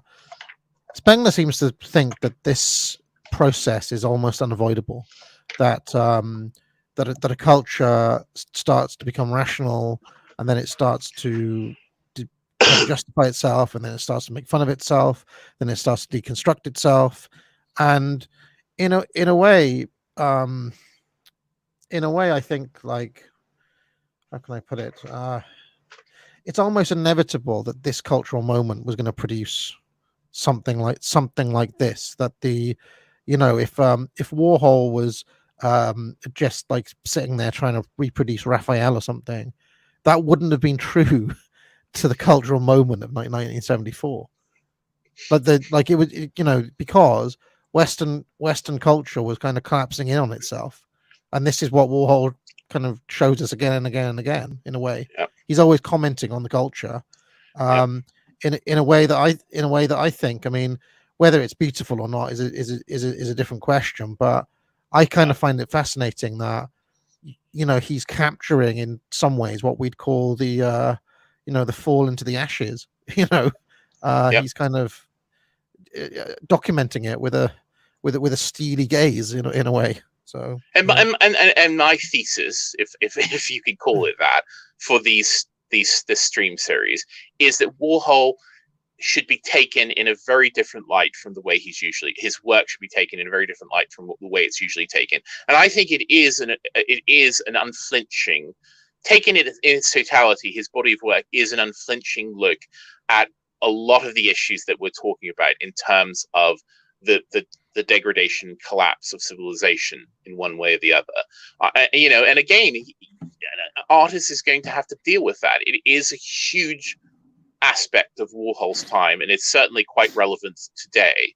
And I think anything that aspires to be great art is going to encompass all aspects of the time and tides of the era that produced the artists that made it. But I honestly think that as we've been doing the streams and as we've talked more, I think the Warhol gets at the deep underlying structures of the way our culture functions in a way that is in a way that is kind of lays it bare in a way. We were talking before about some of the crossovers between Warhol and wrestling, which we may get onto at some point if these streams ever get to the end. But the endless repetition, the mass culture, the superstar, how can I put it? It's the form. It is the deep structures of the way our culture has functioned since at least the early 60s, I would say. And he just lays them bare, and kind of, you can do without what you want, but at least he's drawing attention to them, and leaning into them in a way, which is kind of something I always I always like the idea of somebody who reads Machiavelli and then thinks, yeah, okay, I'm gonna lean into that. I want to be that. And that's just what Warhol does. He's like, oh yeah, look at this vapid, horrible world, and I want to be that as well. Yeah. Yeah. Well, you have to use, you in one way or the other, you have to use the system. We all, I mean, it's a horrible fact of life. We all have to interface with this dreadful, evil, degenerate civilization, because we're living in it. I mean, there's no way out of it. So what are we looking at here? This image of the rose and the woman on the hospital. Well, as I'm saying, this was Candy Darling. I think it's a very sort of poignant and telling aspect of her character, that she was literally dying of cancer and she pays for glamour shots on her deathbed. It's kind of Lord Byron-esque. Didn't Lord Byron do this? Yeah. Well, there's of course there's also an old tradition for this. So that people can look up. I'm trying to remember the sitter's name. Not coming to me at the moment, but there's an Anthony Van Dyck painting of the wife of one of his patrons and friends who had died suddenly in the night, and Anthony Van Dyck went over and painted a portrait of her, her body with a sort of broken rose, painted as if she's sleeping, but of course she just died. And I mean, there's an old tradition of this in art, and I think that it's something that I am remembering this right. But let me just see if I can pull it up here. That's Lord Byron. There's a painting called Lord Byron on his deathbed. There. I mean, what's that all about? Yeah. I mean, this is kind of posing for a death scene. It's kind of, deeply pretentious in a way. But, hang on, I'm gonna while you've got the internet open, I'm gonna look up what this Van Dyck painting is, so people can see it. This photograph really reminds me of it. Yeah. See if I've got the title of it. Oh yes, it's called Venetia Lady Digby on her deathbed. So if you just look up Van Dyck Venetia, Venetia. Van Dyck. So look. Van Dyck.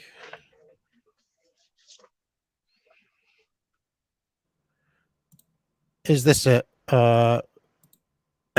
Is this it here? Let's have a look.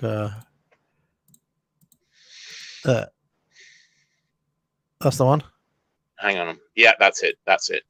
And this photograph of Candy Darling really sort of reminds me of that picture. So let's get back. I mean, in exquisitely bad taste, in a way, but Well, and of course, someone in the chat said pre-internet Instagram shot, and of course, this was 1973 that this photograph was taken, but it is very much a kind of harbinger of the horrifying invasion of media into every aspect of personal life. So anyway, yeah. Still, the mise en scène, or what you want to say, is pretty better than the average Instagram shot. But yeah, carry on. Yeah, it's true. Well, these were also done by Peter Hujar, who was a photographer and quite good one. So,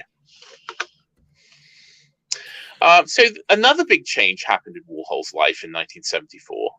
A big transitional point for him is that he moved from his townhouse where he'd lived on Lexington Avenue with his mother into his last residence, where he would live until the end of his life, which was 57 East 66th Street. And that neighborhood, if you know anything about New York, Manhattan, it's a very upper class, Tony neighborhood.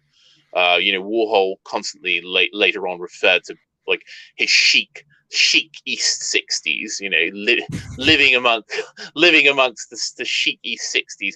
In the 80s, his neighbor was Imelda Marcos, who had who had the house next to his. So, but this is Warhol's house. just for shoes. Well, apparently she had it just to give parties when she was in New York. So, oh my gosh. But this was Warhol's townhouse, which was 5 floors, and we will see extensive images of the interior of this house on the final Warhol stream. This house was found for Warhol by this gentleman. You want to go to the next slide? And this is a character who would play I would say, an important part in Warhol's life. This fellow's name was Jed Johnson. He'd met Jed Johnson and his brother. He was a twin. When they had driven from California to New York in the 1960s, and basically just went up to the silver factory and just to become part of the scene, as so many people did. And Jed Johnson, by the late 1960s, had become Warhol's romantic companion, whatever that entails and means. We'll talk about that in a bit. But Jed Johnson actually sort of wanted to be an interior designer and architect, and he'd was starting to establish himself in those fields. And he actually found Warhol his house on East 66th Street, and he refurbished the interior of it and lived there for a number of years with Warhol. No, don't take this the wrong way. I don't know if it's because I've spent most of the week looking at 70s slasher movies for my AA radio, but this dude is giving me, like, if this dude turned out to be like a kind of he's giving me horror vibes. Like, I'm reckoning like you could murder someone. No. Maybe it's just his picture, but yeah, no. I think it's just a psycho. I think it's just the picture. So yeah, or a victim. Somebody saying he could be a victim. Well, yeah. Next, go to the next picture. Okay, he's looking less. Yeah, is this the same guy? There he is. Yeah, that's okay, Jed. Right. That's he's looking Jed less Johnson. like that in this. So that's Jed holding Archie, who was Warhol's beloved dachshund, who he also purchased in, I think, 1974. Mrs. A keeps on going on about dachshunds, and she wants to get one. I'm like, no. Oh, but, they're quite ill-tempered at times, so you do have to be very careful with how you train them. They've become very in vogue at the moment, haven't they? The dachshund. Yeah. Yes. Warhol had two. Warhol had 2 dachshunds, so yeah. So there's Andy and Jed. I'm still saying it. Like, if you found out, oh, by the way, this guy is this guy's killed someone, I wouldn't be surprised. Look at him. Yes, Jed Johnson never killed anyone, and unfortunately, he won't have the chance. Someone in the chat mentioned that in the the late 90s, I believe. He was killed in a well-known plane accident, which happened over Long Island, where I think it's Flight 800, which still there's some question about why the plane basically exploded on takeoff. But anyway, I would say that Andy and Jed were a very unlikely couple. He's a good looking guy. You fair to him. Yes, very, very good looking. A bit too good looking for Andy. I mean, as nasty as that is to say, but go back. You go ahead of it too much. Yeah. But anyway, so yeah, the nature of Andy Warhol's relationships is something that we'll discuss later on. But suffice to say that this was not the kind of conventional. This isn't the kind of 2021 idea of the gay marriage. I mean, Andy Warhol, for as obvious and sort of camp as he was a very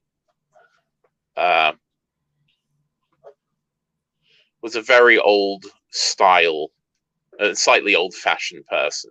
And certainly in terms of his private life. So there was, you're not going to get the sort of celebratory sort of gay marriage thing out of him. Is very much a product of his time. For the people speculating on my mental health in chat, it's no, I've literally just spent the past week looking at I Spit on Your Grave. Last House on the Left. I'm telling you, AA radio is very subversive and dangerous. This dude looks like he could be from one of those movies as a victim or as a killer. Anyway, carry on. Next. Okay. So this is the Warhol crew. These were the kind of people. So that's Frederick W. Hughes, who was Warhol's business manager on the left. That's Vincent Fremont, who would become basically a stalwart of the Warhol enterprises and continued working for the Andy Warhol Foundation well after and the Warhol estate well after his death. But you can see this is a very different atmosphere from the 1960s. There's a lot of 80s yuppie energy in this picture. Yes. These guys are all going to be hanging out with American Psycho, Yeah. Almost. Oh, God's sake. Yeah, they're all wearing Brooks Brothers. I think this is actually was an advert for Brooks Brothers. I'm not sure, but it's very much, of course, indicative of the nature of the change from the party scene to Andy Warhol Enterprises. Again, by this point, his whole concern was a business, and was very much went into that sort of wholeheartedly. No, I don't want to bring the tone of the stream down too much, D. But am I right? I would go for the far right here. Are these men? He's the pick of them for my. I mean, the guy on the far left has got dishonest chin. I don't like the two guys on Warhol's left and our right. They're two kind of smiley. I kind of like the moody guy on the far right with a big dimple in his chin. Well, that's Frederick W. Hughes. I mean, sad to say, of course, he was only interested in women, as far as I know. So. Sorry, AA. Am I not wrong though? He's clearly the best looking out of those. Oh yeah, he was quite dapper. He was certainly when I mentioned him, of course, he was certainly the dandy. He was very much a kind of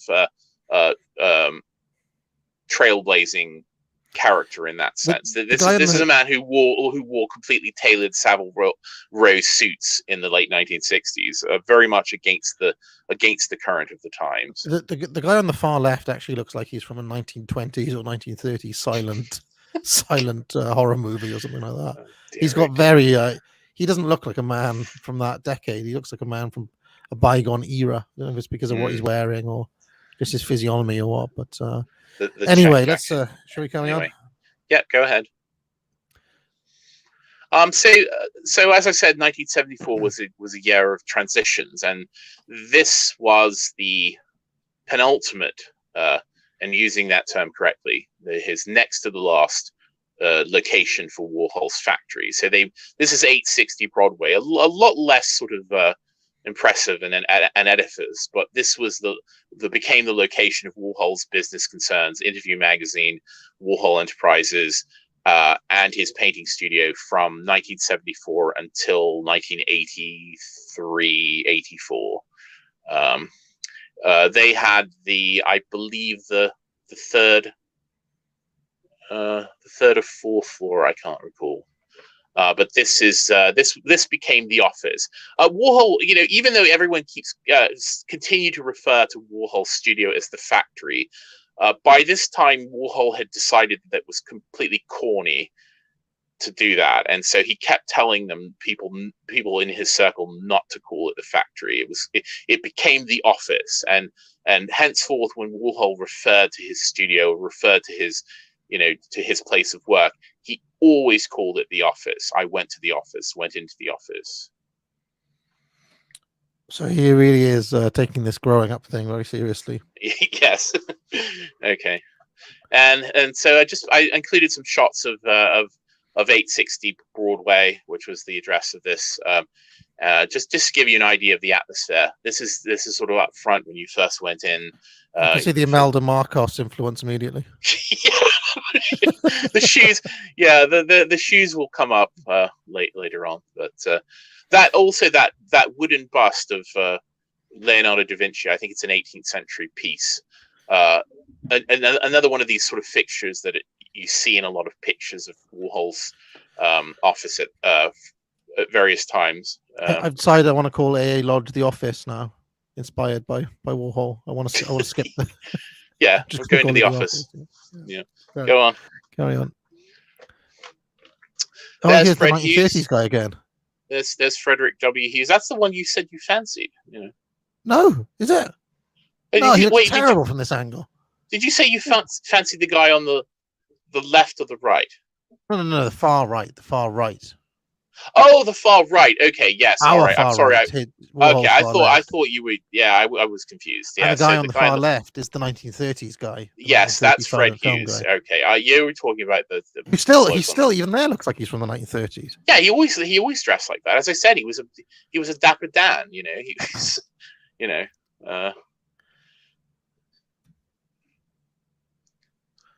you go.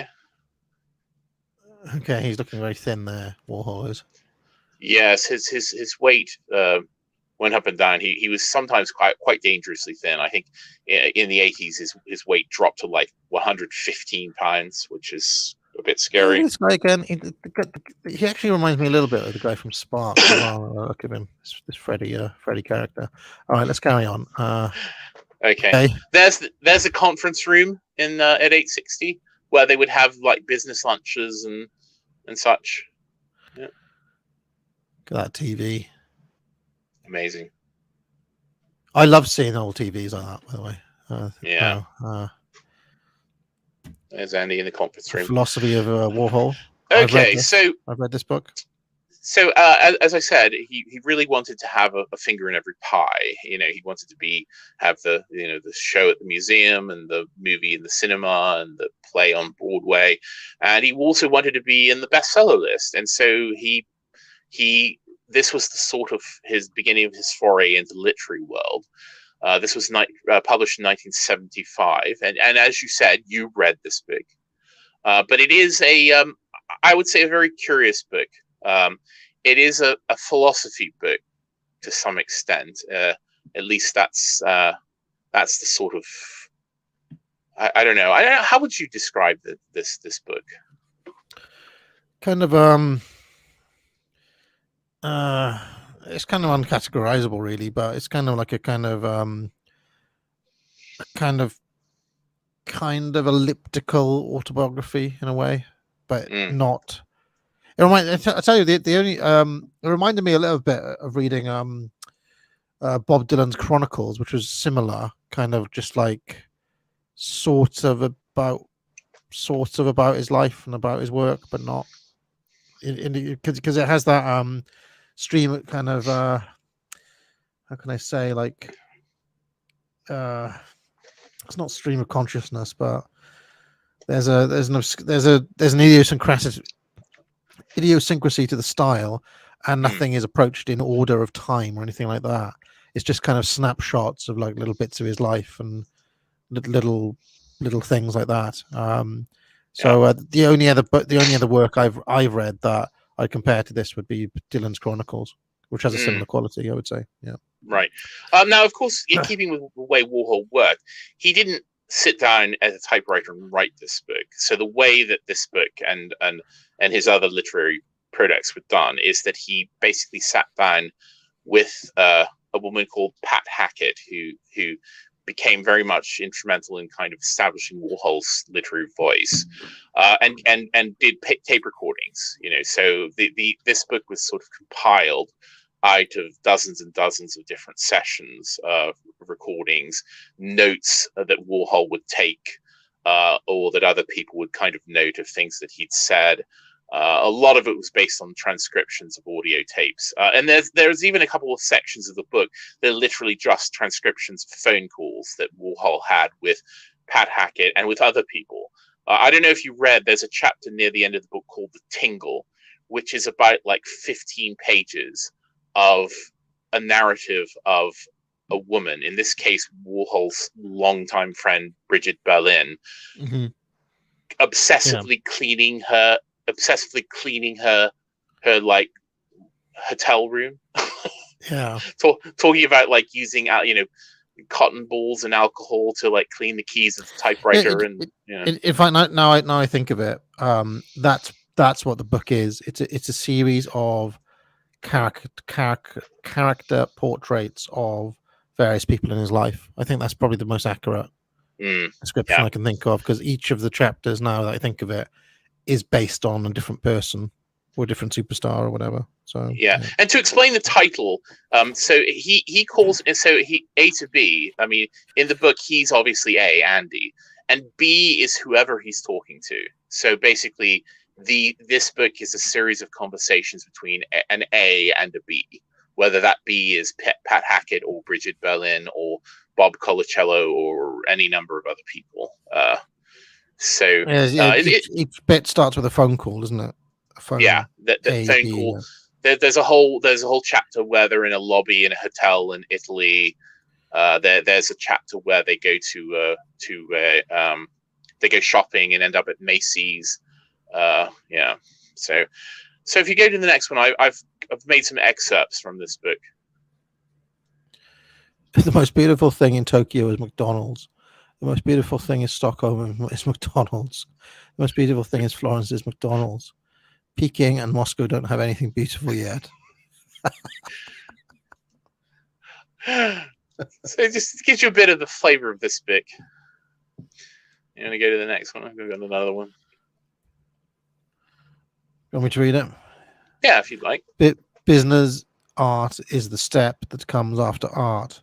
I started as a commercial artist, and I want to finish as a business artist.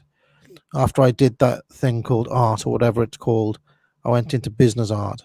I wanted to be an art businessman or a business artist. Being good in business is the most fascinating kind of art.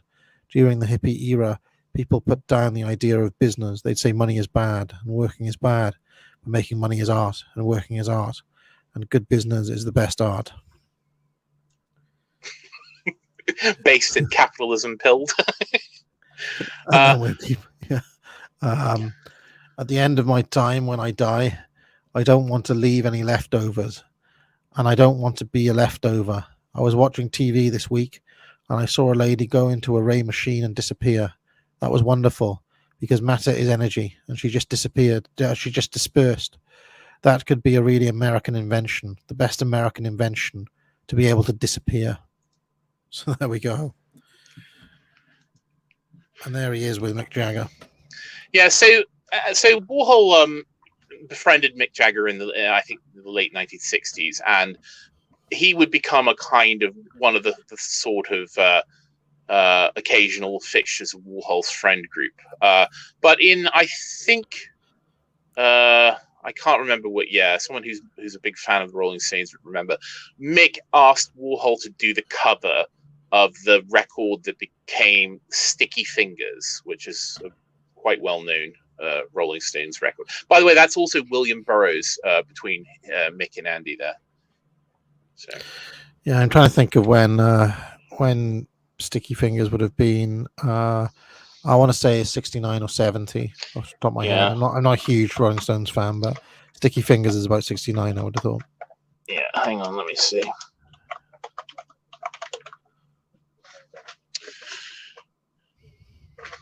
Yes, 1971.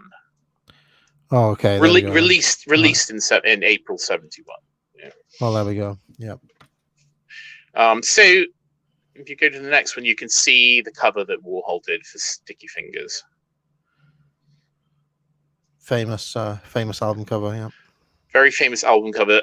This, so again, if you sort of compare it to the one on the cover of Velvet Underground and Nico, it's almost a kind of riff on that, which had the vinyl banana, which you could peel off, and underneath was a flesh colored banana. So this record, it's of course the picture of the crotch, but there's a real in the early pressings of this record, that the zipper was real, and you could pull the zipper down, and behind the zipper, and actually when you open the gatefold of the record, if you're going to go to the next image. I see. Yes. Yeah. So that's what's on the interior of the Rolling Stones. Sticky Fingers, if you're and of course curious. Jagger would have been something of a sex icon in around this time. Yeah. So. Yeah, absolutely. And Warhol throughout his career did a whole bunch of album covers, not just for the Stones. He did a couple of other Rolling Stones record covers. Yeah, so 1975 he actually produced. This is a print portfolio of Mick Jagger. So 10 views of Mick Jagger using this sort of like torn paper collage technique. But yeah, kind of interesting. Yeah, I've never been quite sure where to place or what to make of the Rolling Stones. Like I said, of all the kind of 60s acts, I was always big on Beatles and Kinks, and less big on Who and Rolling Stones. But where are you on the Rolling Stones? I quite like them. I mean, I'm not, I really like the early mid 60s stuff. What's his name? Jones. Brian Jones was with them, and of course the kind of big classic ones. The one that Delia Smith did the cake on the cover. What's that one called? Beggar's Banquet, is it? No. Let It Bleed. Let It Bleed. Yeah, Let It Bleed. So I like them, but I wouldn't say I'm a massive fan, but I certainly like them and the Beatles equally for different reasons. I will always credit Keith Richards for getting me into Delta Blues. Yes, yeah, because there was a magazine I bought where Keith Richards had picked out his 20 favorite Delta Blues tracks, and it was like Robert Johnson, Blind Willie McTell. You kind of that had a big impact on me, that CD. So yeah, and of course Rolling Stones are drenched in blues, but I can never get the idea out of my head that these are like some lads from the southeast kind of LARPing as kind of black men from the 1930s, So there was a lot of that. I mean, a lot of the British scene, sort of did that in a way. I mean, even the Beatles did some sort of blues tracks. Yeah, the thing is the how can I put this? The reason for I don't know if you I did a few weeks ago. I did a stream on the two faces of the 60s, the American 60s and the British 60s, and to me, both the Beatles and the Kinks were both lyrically and musically rooted in various British traditions, vaudeville, skiffle in the Beatles' case, various like bits of music hall, things like that, and for some reason in the Who and and the Rolling Stones are much more kind of American-minded, if that makes sense. It's much stronger American influence, and for me, the purely British stuff kind of rings truer in a way. Whereas I've always thought there's an element of LARP with. I'm not saying that obviously, objectively all of these albums are 5-star, blah blah blah. But I'm just saying like where I've been on this. And then when I do get to American artists, like like the Doors are fantastic, for example, and they're incredibly bluesy, but it rings truer because they're American. Anyway, let's carry on. Okay, you want to go to the next one? I really want to get to the end of the 70s. So this series came in 1975, and this is called The Ladies and Gentlemen. And this series originated as Warhol asked various friends, and I think they also maybe even put an advert into newspapers at some point, basically to get black drag queens to pose. And so he had this sort of collection of either black or Puerto Rican, Latino drag queens come and pose, and which he took Polaroids and made these. Why is he doing this? Why does he want black drag queens? Well, so in a way, I mean, this is probably a very unpopular opinion at the moment, but I think that this series is one of the darkest and most sort of bleak of all the Warhol things, because of course you have to think about it. Don't think about it in terms of 2021.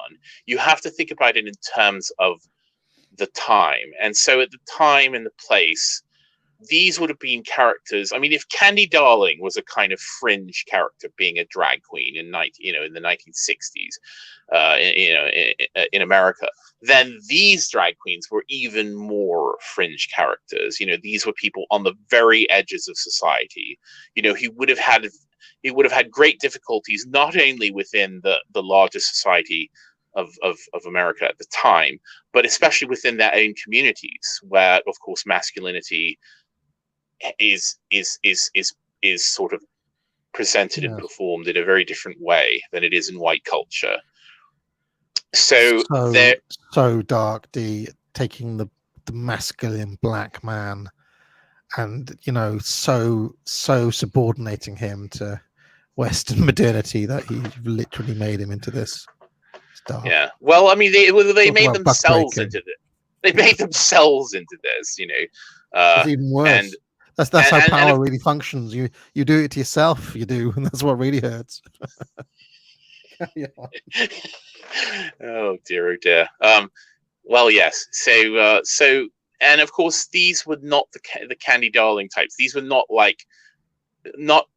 mean, some of them are not. Let's just say not particularly passable. They're not really the kind of glamour girls that had become kind of the iconic under the Candy Darling sort of era. And there's a whole bunch of these. I'm pretty sure I saw her. Isn't she like a BLM leader now? This she one probably is. No, I mean, most of these people are gone. Many of them, we don't know anything about them. They weren't. These weren't like well-known characters, save for maybe one example. But many of them, we don't know who they were. I can see now. I can see now what that is. Yeah. These are really quite disturbing. These like ones, really disturbing and dark pictures. I quite like that one. Yeah. I like its darkness. Yeah. And now, of course, these have been reframed, and of course now these are usually presented in a completely celebratory light. But I think that certainly at the time, and the inclination of them was quite the opposite. I think that this was very much a kind of exploration of the very painful nature of living this existence in 1970s in New York. Fucking dark. And the fact that, of course, the series is called Ladies and Gentlemen is quite telling.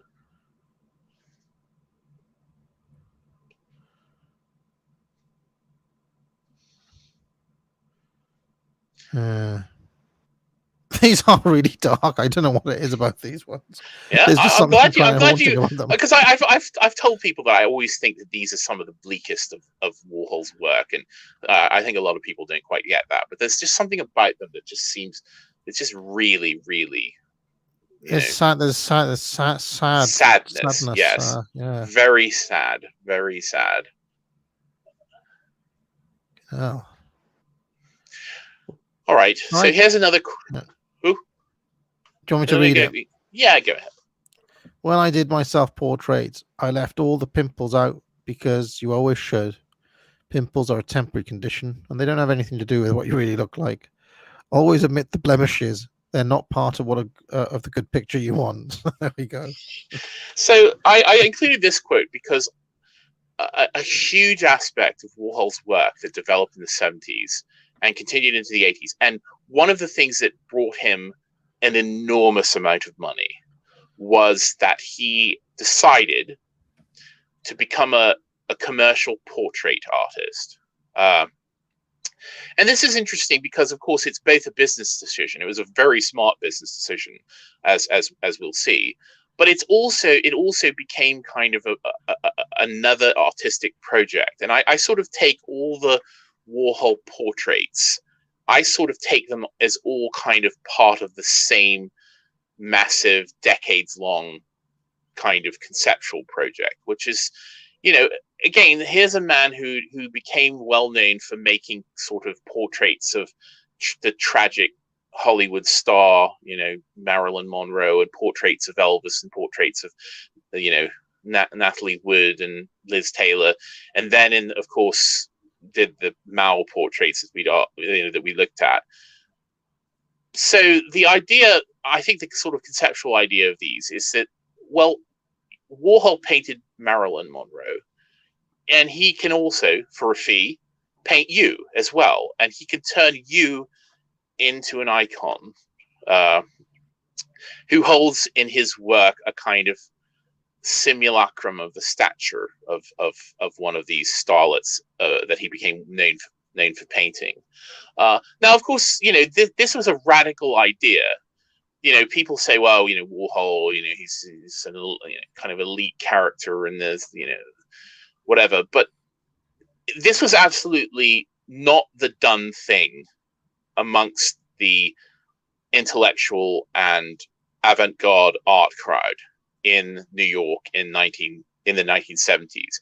You didn't become a commercial portraitist. That is like dog work. That is just the kind of intellectual and emancipated and self-directed modern artist doesn't paint portraits for rich people. That's something that kind of, a lower class of artist does, which of course is I think exactly one of the reasons why Warhol decided to do it. I mean, it was basically, we think about his work breaking taboos. Well, he's also breaking the taboos of his own demimonde, the taboos of his own crowd, by basically selling out and doing it quite deliberately and quite openly. Yes. And of course, in a way, returning to tradition, because one of the absolutely traditional modes for a painter to go into was portraiture. And if you think of almost every single artist in history, in the history of the West, most of them did portraits at one time or the other in their career. And some of them, of course, like Anthony van Dyck, who we looked at, or Rembrandt, or countless others, Leonardo da Vinci, Holbein. Holbein, I mean, in fact, most of the images we have of a lot of these periods is from the hand of portrait artists. I mean, it's a great and challenging field of art to work in, and it's a deeply traditional one, and we're mentioning the big names, but also up until, I would say, the mid-19th century, with the advent of photography, cheap photography, there were also many, many kind of local artists whose job was itinerant portrait painters. If you wanted a picture of your loved ones, you had to hire someone to either draw it or paint it. And so it was a major career path for artists all throughout history. And Warhol decided that, he was going to do that as well. And of course, he'd done some of this. We looked at some of these portraits that he did early in the 60s. We saw that one of Ethel Skull, where he took people into the photo booth in Times Square and had them pose for pictures and then made reproductions. But he very deliberately went into it as a business in the 1970s. So if you want to go to the next one. So this is Dominique de Menil. This is a very early one. I think this is maybe 1970. A very sort of early and sort of tentative foray into commercial portraiture. If by the end of the 70s, the Warhol, his technique for doing portraits, he would standardize. So again, in keeping with the idea of being a machine and being a business artist, he had a standard format, which I'll talk about when we get to some of the later portraits. You want to go ahead? One thing I'll say about this portrait is that this is how I imagine this woman would like to think of herself. Capture something. Look, to me, this looks. I imagine she might put something like this as her profile picture. So he's done quite well here, I think, for the client. Well, so and that is a very astute observation, because that is how you should think of all the portraits, especially as the years go on. The Warhol portrait was meant to flatter the sitter. He would do whatever you wanted within certain limits. He would change hair color. He would alter your face. He would flatten your nose. He would do whatever you wanted him to do to make you look the way you wanted to look. The classic Warhol. You can have it big. You can have it small. You can have it medium. You can have it red, blue, or yellow. Yeah. Although, as we'll get into, there were limits with the portraits, which I'll talk about in a minute. Go on to the next one. These are some very early ones. So the formula hadn't been set yet. This is Sandy Brandt, who is the ex-wife of Peter Brandt, who was another one of Warhol's, I would say, patrons, and also the one of the early investors in Interview magazine. And I think Peter Brandt ended up buying Interview magazine, lock, stock, and barrel from the Warhol estate after Warhol had died. And he's still around. He's still around. This one, if I was this woman, by the way, because of the eyes. What he's well, it's probably an astute observation, because I think she divorced him and became a lesbian. So I always love it when that happens. Yeah. Okay. Okay. This is Marcia Weissman, who was the wife of a very famous art collector. Her and her husband Fred Weissman were big art collectors in the 60s and 70s. David Hockney did a famous double portrait of Marcia and Fred Weissman. It's kind of got a little bit of Peter Gabriel energy. Let's carry on. This is a German collector called Gunter Sachs. Okay. Like the hair. Yeah. Kind of aging Silver Fox Richard Gere energy. Yeah. Yeah. Yeah, let's go on going. Yeah. I unfortunately I don't remember the identities of all the sitters for the portraits, so you'll have to forgive me. But these are early forays into the portrait. These are all kind of pre-1975. This one's a bit more freaky.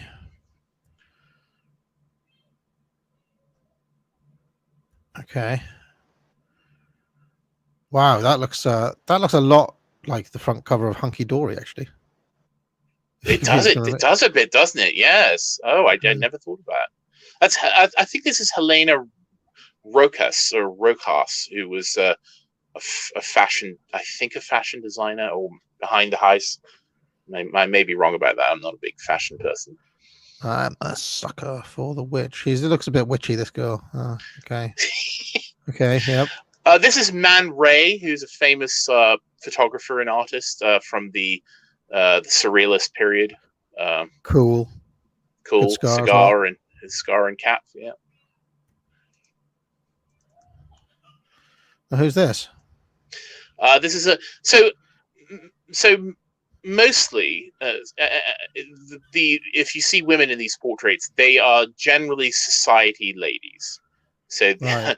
I could look up who it is. I don't know offhand. I thought you were going to say something like, it's not anyone that well known. You know, what's that? You know, the Richard O'Brien Oh, Rocky Horror. Yeah, Was it Tim Curry in that? yes. She Am thinks I she looks wrong? like Frankenfurter. She does. I'm a sweet transvestite. No, this She is. does I'm look like afraid this is. Frankenfurter. I'm afraid this is a rich society woman. I swear. No, right. Okay. Tell me if I'm wrong. Hold on a second. I want to show. No. I want to show people pictures of Frankenfurter to so they know I'm not going mad here. A weakling weighing 98 pints will get sand in his face when kicked to the grind.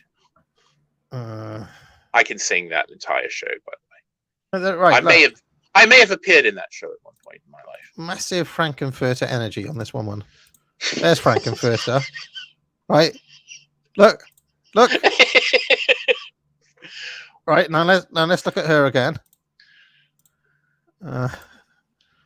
Well, and you'll see what I'm talking about. Well, it's funny you should say that, because I think that part of the Frankenfurter character was that he was a kind of parody of a kind of society woman. I mean, just the fact that Tim Curry did that Knightsbridge accent, you know, if you remember Rocky Horror, you know, it's like, what charming underclothes you both have. I mean, he does this like super like Knightsbridge woman from the 60s accent. So maybe you're not that far. Okay. Look at it. I love this mafioso character. This is a very mafia pilled individual. Yeah. Maybe if I bulked up a bit, I reckon I could carry some mafia energy. If I just yeah, you can do it. Yeah, well, you have the scar as well. Yeah. I got my cigar. I can, you know. I feel remiss by not giving the names of all these people. This is a more kind of feminine-looking chap. Yeah. Okay. The last one was called Carlo Monzino. No, he's the fishes, of course. Yeah. This is someone called Jason McCoy. And of also, of course, he's called Jason. Of course, he is. Yeah. Jason. Yeah. So Warhol, of course, did portraits of friends. He did portraits of people he knew and liked, but he also did these commissioned ones as well. Who is this? This is Mrs. Renate Zimmet or Zimmet. I don't know. Can we get society a ladies check on her? Okay, that's quite a nice one. Yeah. I wouldn't be happy about that. Well, it's Liza. It's Liza Minnelli, of course. Yeah, I was about to say that looks a lot like Liza Minnelli. Yeah, it literally is her. It is Liza. Yeah, it is Liza. Did Liza Minnelli spend the rest of her life trying to look more like this painting? Because oh, it's very much. I mean, Liza had a look. You know, I mean, like Liza was certainly one of these people who had a very distinct look of her own. So I think she was certainly much easier to do a portrait of. Warhol was so friends with Liza, as we'll get onto in a few minutes. But so he knew her very well. Yes, like this one. Chad energy there. Chad, American Psycho energy. My favorite. Yeah, I've included some from the 80s here, so you can see how they get along. Yeah, cool it with anti-Semitic remarks. Yeah. Yeah, nice. Yeah. Okay. But you can see how they become more and more kind of stylized and clean and exaggerated as they go on. Yeah, and the very putting the lips that color. Obviously, when you're looking at a woman like that and she's wearing lipstick, your eyes do that. So it's kind of interesting that he's highlighting the things that you kind of would look at, and then takes a bit longer to look at the more subtle features, I suppose. Okay. Who's this one? That is Pia Zadora. if you remember that actress from the famous in the 1980s. I've got to tell this quick anecdote. There's a story. I don't know if it's true or not. I mean, Pia Zadora is sort of known for being I think maybe unfairly has a career as had a reputation as being a kind of bad actress. She married a very rich man, and there's sort of the insinuation that she basically tried to buy a career. Again, probably a bit unfair, that characterization. But there's a famous anecdote where she was playing Anne Frank in a production of The Diary of Anne Frank. And she was so bad and people hated her so much that when the Nazi characters came to the house, someone in the audience shouted, "She's in the attic!" That's hilarious. Again, I don't know. I know somebody said it looks like Hopper. What? This does not look like Hopper. No. I would have thought though, if you did a similar effect on Saffron, I reckon she wouldn't look a million miles away from this girl. She looks a bit like Saffron, this girl. Poor Saffron. Pia Zadora. Okay. So there they all are together. So Warhol actually, I'm going to talk about when I said that there was sort of limitations to the portraits. Warhol, there's actually a book that was produced called Portraits of the 70s, but Warhol talked about the portraits, and his idea was that at some point, maybe in late in his career or after his death, that someone would take all of the portraits that he did and hang them up together as a grid. So, as I said, there were limitations, and one of the limitations is that once he sort of settled on the style of the way these were made in the mid 70s, you could only get them in one size. So they were 40 inches by 40 inches. They were all square. You could not get them round. You could not get them as a rectangle. You couldn't get small ones. You couldn't get larger ones. They had to be 40 inches by 40 inches. And to me, this sort of suggested that he really was serious about this idea that they all became kind of units in this huge kind of installation project, that they would all be just kind of cogs in this great machine of kind of fame and vanity. That's why I sort of call the portraits a conceptual project, because it's almost like there was even though of course it was a business and but it was also, I think, a meta commentary on a lot of the themes that Warhol worked on his whole life, which was, manufactured stardom, vanity, sort of mortality and death. Because I think embedded in every portrait is the idea that this is a kind of moment in a life, and for the rest of your life you kind of diminish in relation to the portrait. It's almost like the kind of portrait of Dorian Gray, picture of Dorian Gray idea. Well, of course, anybody who had one of these had to pay for it, which shows a kind of certain act of vanity as well. Oh yes. So and also I could tell you how much they cost. So they were $25,000 for the first one, and then you got additional ones for $5,000 each. So the first one was $25,000, and then each additional copy, which could be done in different colors, but it had to be the same image, was $5,000. So you got a discount for buying more than one. Nice bundle package. Yep. And made him a bomb.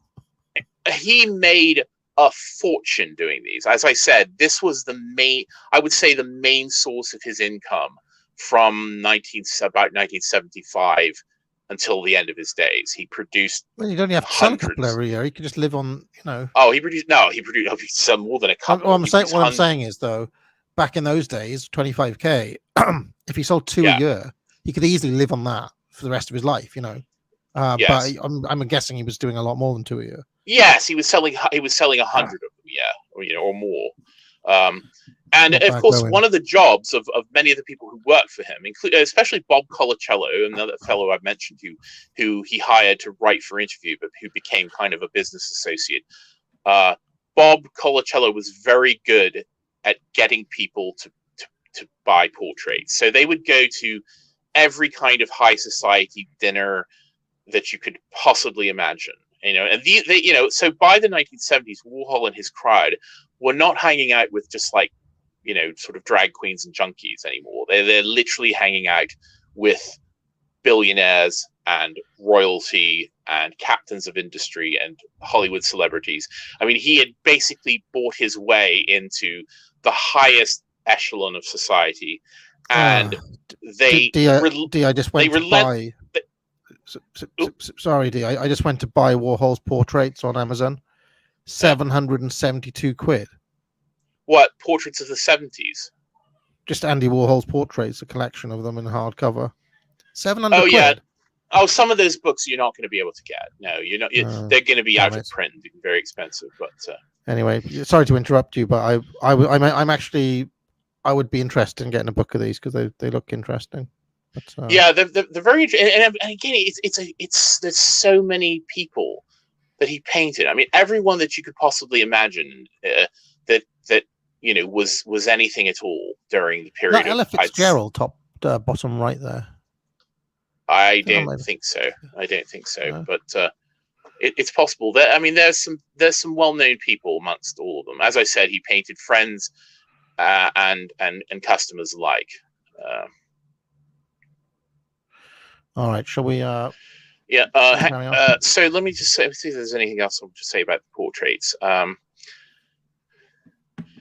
Yeah, I mean, I do also like that there was a very standardized way that they were done, which we'll see if you go to the next image.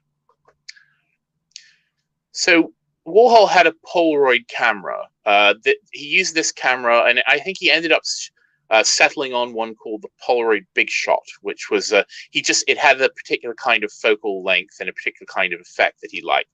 The portraits.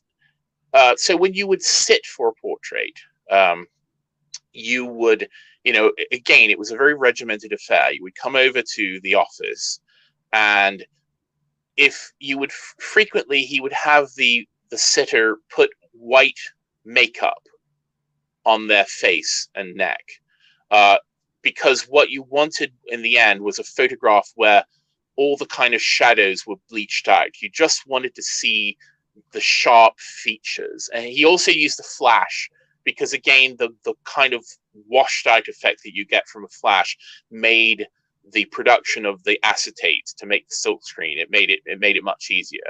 So if you go to the next one. So I've included some images of Warhol doing the portrait session with Debbie Harry. So the sitter would come over and they would pose. Warhol would take about 60 or 100 Polaroid pictures of the person doing the subject of the portrait. Can I just say I was absolutely disgusted on when I was listening to one of the women's hours, and Poe and the other clueless women on that panel were like, I don't know who Debbie Harry is. What? Fucking just get a life. Anyway, carry on. Yeah, I will agree with some people in the chat. She was absolutely beautiful. Oh yeah, amazing. Yeah. They're my two, Debbie Harry and Michelle Pfeiffer are my kind of picks of this era, you know. Yeah. Who were both basically the same woman in many ways. Oh, okay, go on. So he would take, as I said, about 50, 60, 100 Polaroids, and then the sitter and he would sort of look through them, and the sitter would say, I kind of like this one and this one. In the end, though, it was usually Warhol who chose. He would choose like 1 or 2 or 3 of them to make silk screens of, and then he would produce portraits from those, and then the sitter would choose which ones they wanted to buy, and they could buy the additional ones, as I said, at a discount. You vain little sod, Debbie Harry. Think about that. She's like, oh, now she has to pick. It's kind of weird, isn't it? They have to pick a picture of themselves. Take a picture of themselves. Happily like, yeah, 25 grand. Yeah. There he is, laughing at his counting his money. Yeah. there's all the pictures. Yeah. He may have done Debbie for free. He and Debbie Harry were friends. I seem to remember that she was part of that circle. For a while, she's a big part. And so, like now, if you do a documentary about Warhol, Debbie Harry is always in it. She's kind of like part of her career now is being like a professional friend of Andy. So Can I just say I don't want this to drag too long, but I absolutely love pictures like this where I look at the furniture, look at the curtains there, this table, this little whatever this is over here. I kind of love shots from this era in general for that Yeah. reason. Yeah. So I just thought I'd mention I think this is a hotel room. Yeah. So I mean, and so when he traveled places, one of the main jobs for his minions was to get potential portraits lined up. And so when they would go anywhere, when they would go to Paris, when they would go to Aspen, when they would go to Los Angeles, part of the job for Bob Colacello and Frederick Hughes and the others was to try to get people to buy portraits. And he would bring the camera and they could do the photographic session right then and there if you wanted. Sorry. Okay. So let's right. Next. Let's go. I will not have listen, Steve. I will not have people having a go at Michelle Pfeiffer's arse in the chat. You will be banned. So you take that back. Carry on. Okay, next. Oh, there she is. And there's Debbie with the finished portrait. Yeah. She's obviously a bit older there. Cool though. Yeah, very cool. Yeah. She. Yeah. This is her posing with one of the. So of course, sadly, Warhol has become. His prices have become absolutely out of control in the past, I would say 15 years. And so a lot of the people who bought these portraits have been flogging them in the last 10 years because they're so valuable. So a lot of people, including Liza Minnelli, Liza sold almost all her portraits because she could live off them for the rest of her life. Yeah, I mean, they're too valuable. It's just like, I mean, Bob Colacello sold his, I mean, and so these portraits, they don't go for, unless it's a famous sitter, like the Debbie Harry ones would go for a lot. The Liza ones went for a lot. But even just a normal, like, run of the mill billionaire, these portraits usually go for about $500,000 at auction now. Can I just say that Debbie Harry is one of the few attractive women who aged well as well. Yeah, I remember that Blondie made a big comeback in the late 90s with a song called Maria. Do you remember that? Maria. Yeah. And she was even though she'd put on a bit of weight and stuff, she was still really attractive. You could tell. You could see she's got the big whip there. Yes. Let's carry on. Next. And so here's a picture of the office, and you can see all the portraits stacked up, which is sort of amazing. Also, for the keen eye, it looks like Lionel Richie, but I don't know if it is. It's not Lionel Richie. No, that's not Lionel Richie. All right. Sorry. I want to say that person at the back is famous. The one below, can't quite tell who it is. Yeah. It's not Julie Andrews, is it? No. I don't know. I can't tell. No. Could be Julie Andrews. Okay, skull. I love a skull.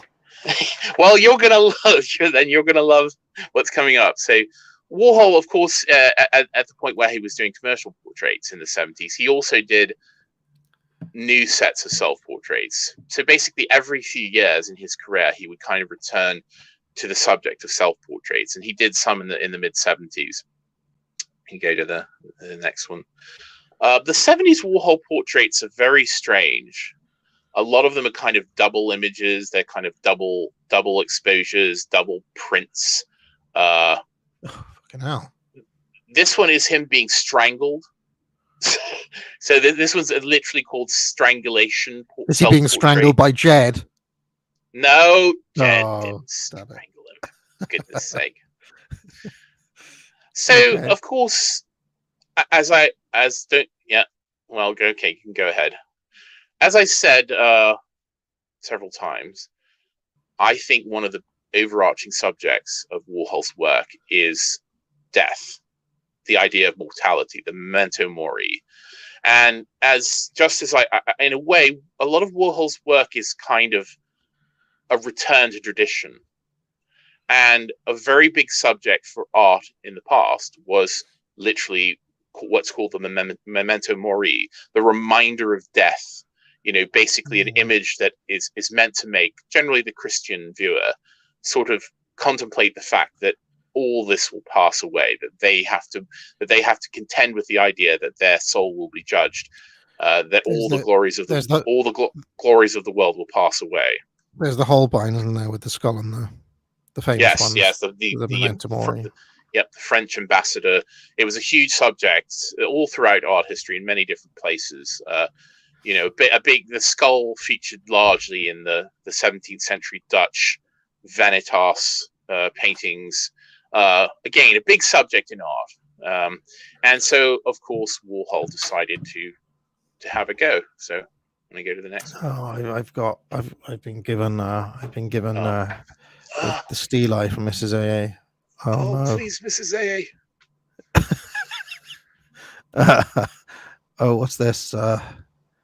Okay. Yeah. Surprised these weren't heavy metal covers in the late 80s for various different people. Yeah. Keep going. Okay. So this was a series in 1976 called The Skulls. And these are some of my favorite of the Warhol paintings. I like this one because I don't know if it's intentional or not, but it looks like the Grim Reaper's scythe is in the background. Can you see it? Yeah. It's probably just a quirk of the paint, but kind of like it anyway. Yeah.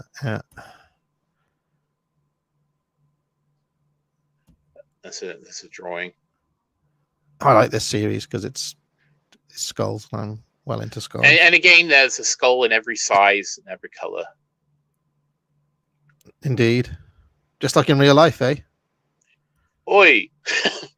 And of course, there was also a print portfolio of 4 skulls that you could buy. And you mentioned the Grim Reaper scythe, and we talked about Mao. So the other series that he did in 1976. Go to the next one. Oh, here we are. Were the hammers and sickles. Yeah. And I think that this is a very loaded image because, of course, it's conjuring up, obviously, communism, but it's also, as we mentioned, it's also the symbol of death, the scythe of the Grim Reaper to cut down the grass. A man that is born of a woman has but a short time to live and is full of misery.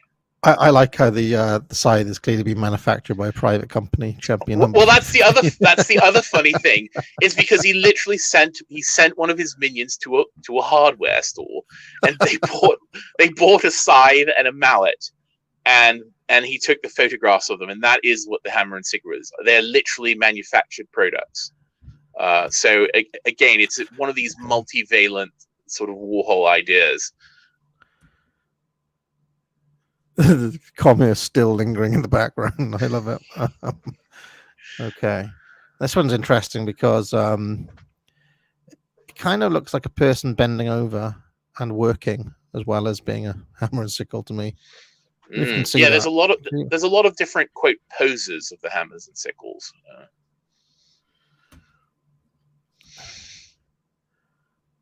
Yeah, still the Champion 15. That's clearly deliberate. That he's. Yeah. It's clearly it's deliberate that they're literally just mass-produced products from the hardware store. And of course, there was also a portfolio of 4 hammer and sickle prints that you could buy. Yeah. I kind of like the late 70s Warhol.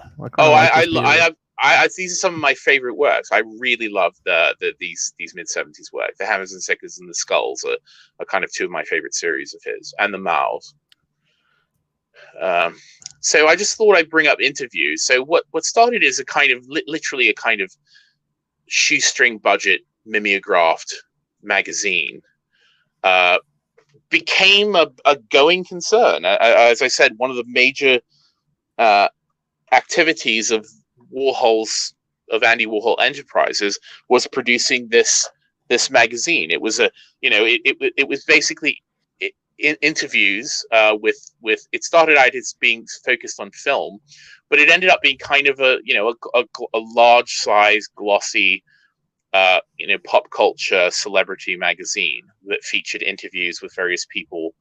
And it became quite a success. It was a very well regarded magazine. Is that Diana Ross? No. It could be Diana. Yeah, no, Diana Ross. I think you're right. They had very stylized covers. So the interview magazines in the 70s and 80s had a very specific look. The illustrator was called Richard Bernstein, I think, did the covers, and they were kind of based on photographs, but they were all heavily kind of airbrushed and painted and altered. I'm going out. I'm going up. Okay. Yeah. Cool. So I just want to read a quick. Is it just interviews? This the interview magazine. It's interviews, articles, and adverts. Hang on a second. What is that?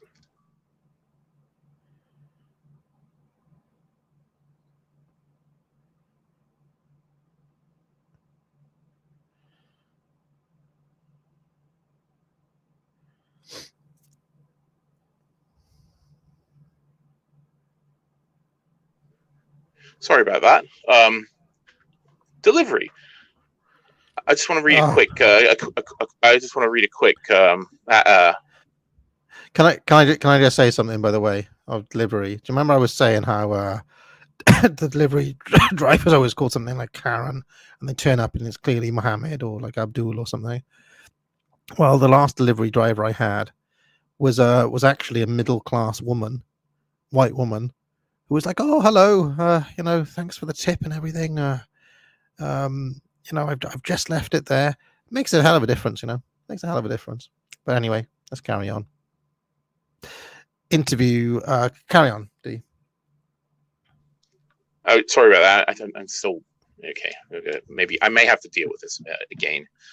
I just want to read a quote. In 1974, Bob Colacello officially became the magazine's executive editor, shaping its image into a politically conservative and sexually androgynous one. It wasn't a magazine with a family readership. One survey in the late 70s concluded that the average interview reader had something like 0.001 children.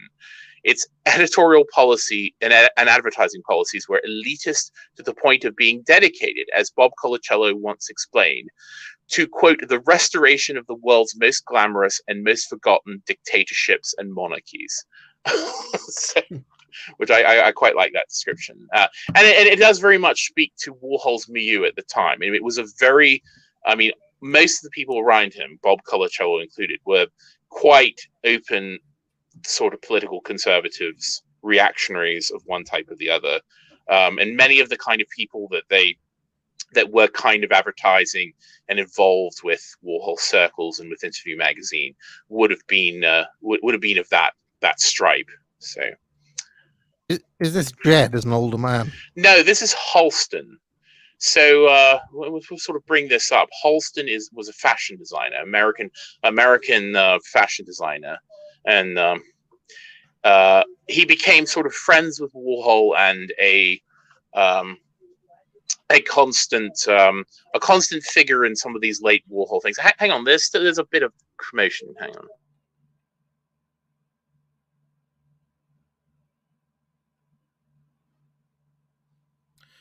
All right. So Halston became a kind of fixture of Warhol. Get the boy to put the shotgun on him, D. The what? Get the boy to get a shotgun out to deal with emotion.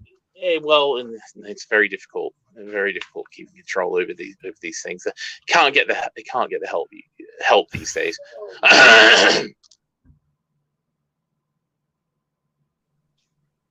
So this is Halston. And as I said, he became an important fixture in Warhol's social circle in the mid-1970s. He's kind of a tragic figure. A lot of these kind of Warhol-adjacent people ended up being kind of tragic. So he was the ultimate victim of the sellout. So he became, he was known for being kind of a very successful, very sort of rich, high-end designer of ladies' fashions. And then in the early 80s, he made a deal with the J.C. Penney Corporation. in America, which was sort of a chain, to kind of sell the Halston brand. And apparently it didn't really go the way that he wasn't careful about how he did it, and ended up where he was not allowed to design anything under the Halston label anymore. So he literally sold his sort of name and his career out from under him. It's the Crucible. It's my name. Yeah, I mean, this is a problem. So, and it's certainly a problem when, of course, your corporation has your name. I think that Martha Stewart had this problem to some degree when your enterprise, when your business is literally your name, and you then sell rights, you have to be very careful about how you do that. So yeah, Halston sold his name and ended up sort of selling out his whole company, and died, I think, in the late 80s or early 90s of AIDS. Here's Liza. So Liza was a good friend of Halston and Warhol and part of the circle. Here she is, fallen on the floor of Halston's house like a true 70s degenerate. That's where she belonged, on the floor. Oh, okay. All right, so hang on. Yeah. Before you go to the next one, I don't know if you have a few minutes left to kind of finish up. I'm wondering whether if we can get to the end of 1976. I mean, all right, let's see if we can do it. We'll have to pick up the pace next time, D. Yeah, I just want to mention. We'll finish off with this. So another very important aspect of Warhol's cultural production started around this era.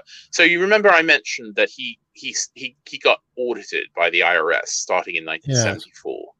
Well, so after that he started to keep a log where he would save up all his sort of till receipts and such from his sort of daily expenses, and he would give them to Pat Hackett, who again was the person who helped him edit the philosophy and one of his later books. Give them to her and basically give her a sort of list of where he'd gone. I took a cab and then went to a party, went to the art store, went to dinner. Basically just a log to keep track of his daily expenses for the purpose of keeping track for the IRS. And this developed starting really in late 1976, where he would call every morning this woman, Pat Hackett, and over the telephone on tape, or while she was actually sitting at the typewriter, he would kind of dictate what he had done the previous day, and then again include the receipts and amounts of money that he'd spent. So it turned from being a kind of financial, ledger to being a diary. And so by late 1976, these lists of where he'd gone had turned into kind of narratives, not only where he'd gone, but what he's doing, his impression of certain things and times, and people, of going to various parties, his events at the office and such. And he kept this up every day for the rest of his life, literally calling this woman every morning for an hour and doing the diary over the phone, and which she kept. This book was not published until 1989, 2 years after his death. So almost no one in his life knew that he was keeping this diary. When it was published, it was a bit of a controversy because it is, in the tradition of Samuel Pepys and all the best kind of diaries, it is extraordinarily candid, and if his job was to flatter people in his portraits, he certainly didn't flatter people in the diary. It's an absolutely candid account of his life, and I think is actually one of the most important diaries of his era. If you ever want a kind of narrative of the cultural life in America, specifically in New York, of the 1970s and 1980s, this book will be the thing to turn to. I mean, it's really Pepysy in its scale. I think in the end it was something like 25,000 pages, which was edited down to about 1,000 for publication. Yeah, so I've included a few characteristic examples, and you could read it. So this is Saturday, December the 25th, 1976. It started to snow a little. Said thanks and left to go home and get ready for the Jaggers. Got to East 66th and glued. Went up to East 72nd, cab, $2.50. There's your bookkeeping. We were one of the first to arrive. Nick Scott was at the door working. This was a job he'd come up with to earn money, being the Jaggers houseboy. Only he was supposed to get there at 8 in the morning to help, and he didn't arrive until 6 at night. I gave Jade the grey kitten from Rusty Holzer. She looked at it and said, "Lydia?" "No, Harriet." I felt sorry for the cat, though, because I think it's going to have a horrible home. I don't know. Mick sat down next to Bob Colsello and put his arm around him and offered to pick me up. And Bob said, "Why, yes, I am rather tired." And just as he was about to get it, Yoko and John Lennon walked in, and Mick was so excited to see them that he ran over with the spoon that he was about to put under Bob's nose and put it under John Lennon's. Halston and Lulu de la Falaise put a lot of the pick-me-up in a covered dish on the coffee table, and when someone they liked would sit down, they'd tell them, lift it up and get a surprise. Paloma Picasso was there. Jay Johnson bought Didier Doherty. The dinner was terrific. Mick and Bianca forgot to bring out the dessert, though.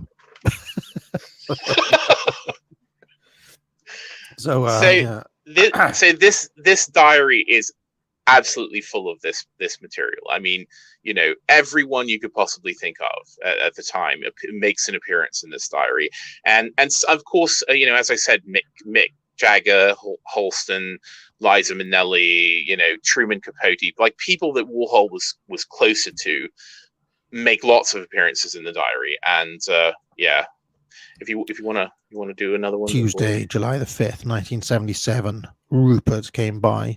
He was wearing a lady's jumpsuit. Ronnie had told me that Rupert wasn't gay, that he lived with a girl. So I teased him and said, "What are you wearing that for? Are you a fairy?" And we all fell over when he said, "Yes, I am." Ronnie's eyes popped out. Suddenly it all started to make sense.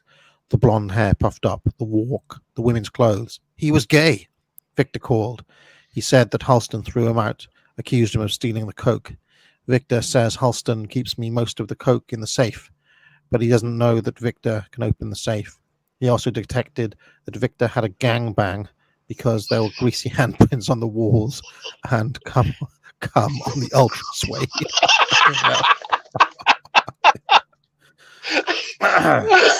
Yes. Oh, God. Who's Rupert then? Any idea? So Rupert. So when I mentioned the master printer, so Warhol, the person who produced Warhol's silk screens, who actually did the mechanics of producing the silk screens or doing the print editions, was a master printer. It was a man called Alex Henrique in the 60s and early 70s, and then he switched to this man called Rupert Jason Smith. So Rupert is Warhol's master printer who produced the silk screens.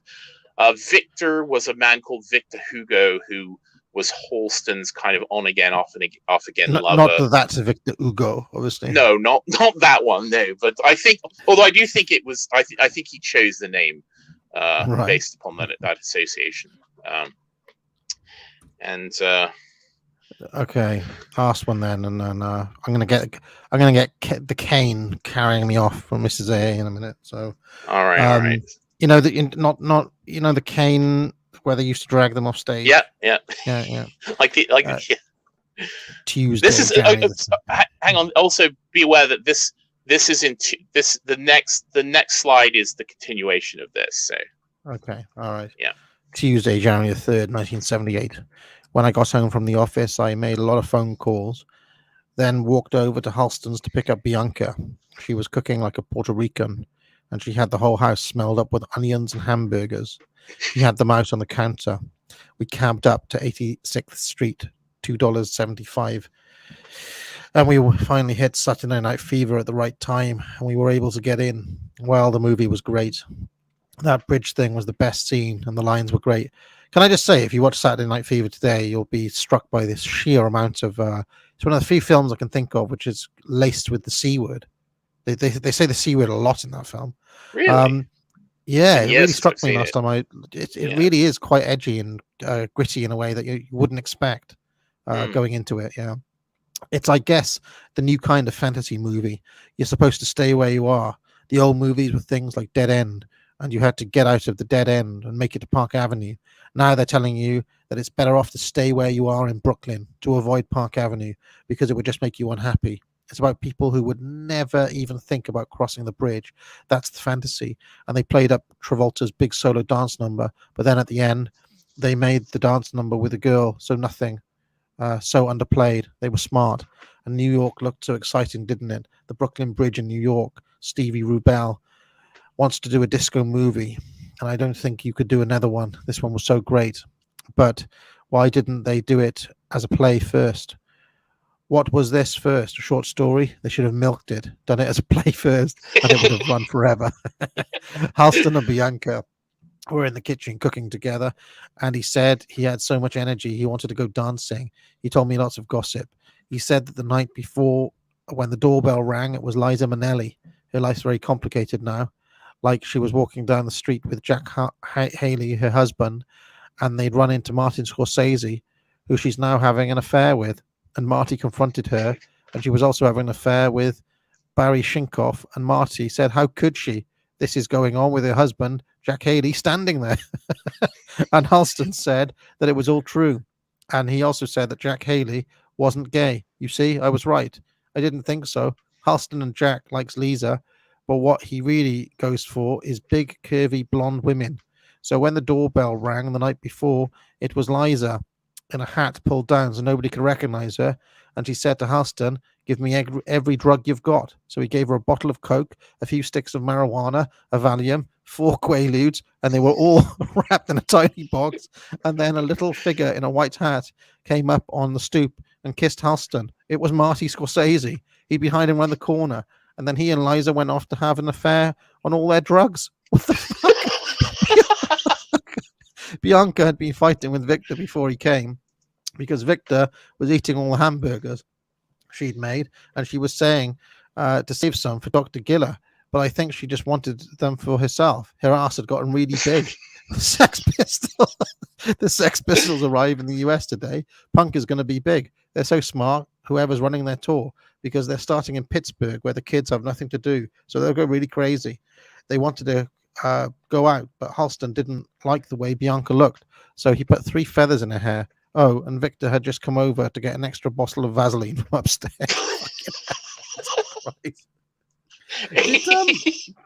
Did Martin Scorsese react to this diary when it came out at all? I don't know if he public reacted. A lot of people reacted. So because again, I said no one knew. Most of the people in Warhol's life had no idea that he was keeping this diary, and it was quite risky. I mean, as you can see, there's some really incriminating material in this diary. So I do think a lot of people were kind of stunned. I do remember that there were perhaps some threats of lawsuits and such against the Warhol estate or against Pat Hackett, but I don't think any of them went anywhere because some of them are just going to hurt Bianca Jagger, I assume, just like years later being like, "Oh, wow, this wasn't that big. What about? But he's dead, so." Yeah, what are you going to do? I think a lot of people were kind of betrayed by Andy from beyond the grave, because of course, as I said, they didn't know he was writing this, and he's very candid, and of course, this is very much Warhol in the role of the observer. He's basically in these crazy scenes watching this degeneracy take place. You never thought that Martin Scorsese was involved in such degeneracy, by the way, would you? Oh, absolutely. I mean, he was a famous cokehead. I mean, absolute total cokehead in the 70s. So, as were many of these people. I mean, if people think that makes those scenes of the Quaaludes in Wolf on Wall Street more kind of. No, he certainly knew this life. But again, if you think this is bad, if people are shocked by this is what the 70s were like. I mean, the 70s, it's literally the age of people just absolutely burning themselves out. The and of course, it's almost like Warhol. It's almost like this whole period is Warhol kind of traveling like Virgil through hell. Let's just do this last one to get to the end of the diary entries. I think Tuesday, May the 9th, 1978. I called Bianca, and the guy that answered gave me a funny answer, so I didn't know if she was standing there. Then she finally called back and said that David Bowie was busy and couldn't have lunch, whether we should do it tomorrow, so I guess she wasn't mad. And Chris Makos called about the interview with the psychiatrist who's looking to do a book on famous people's IQs, and he wants to give me an IQ test, but I decided I'm not going to take it. I mean, why should I let anyone know how stupid I am? Didn't he have a famously low IQ, Andy Warhol? No, he didn't. And the release the guy sent was too much. It practically said he'd own my brain cells. So now Chris is mad at me for backing out. And have I said that I met a boy at Studio 54 who told me that he had an affair with Vladimir Horowitz? I said, how could a 79-year-old man get it up? I just didn't believe it. And Doc Cox called me.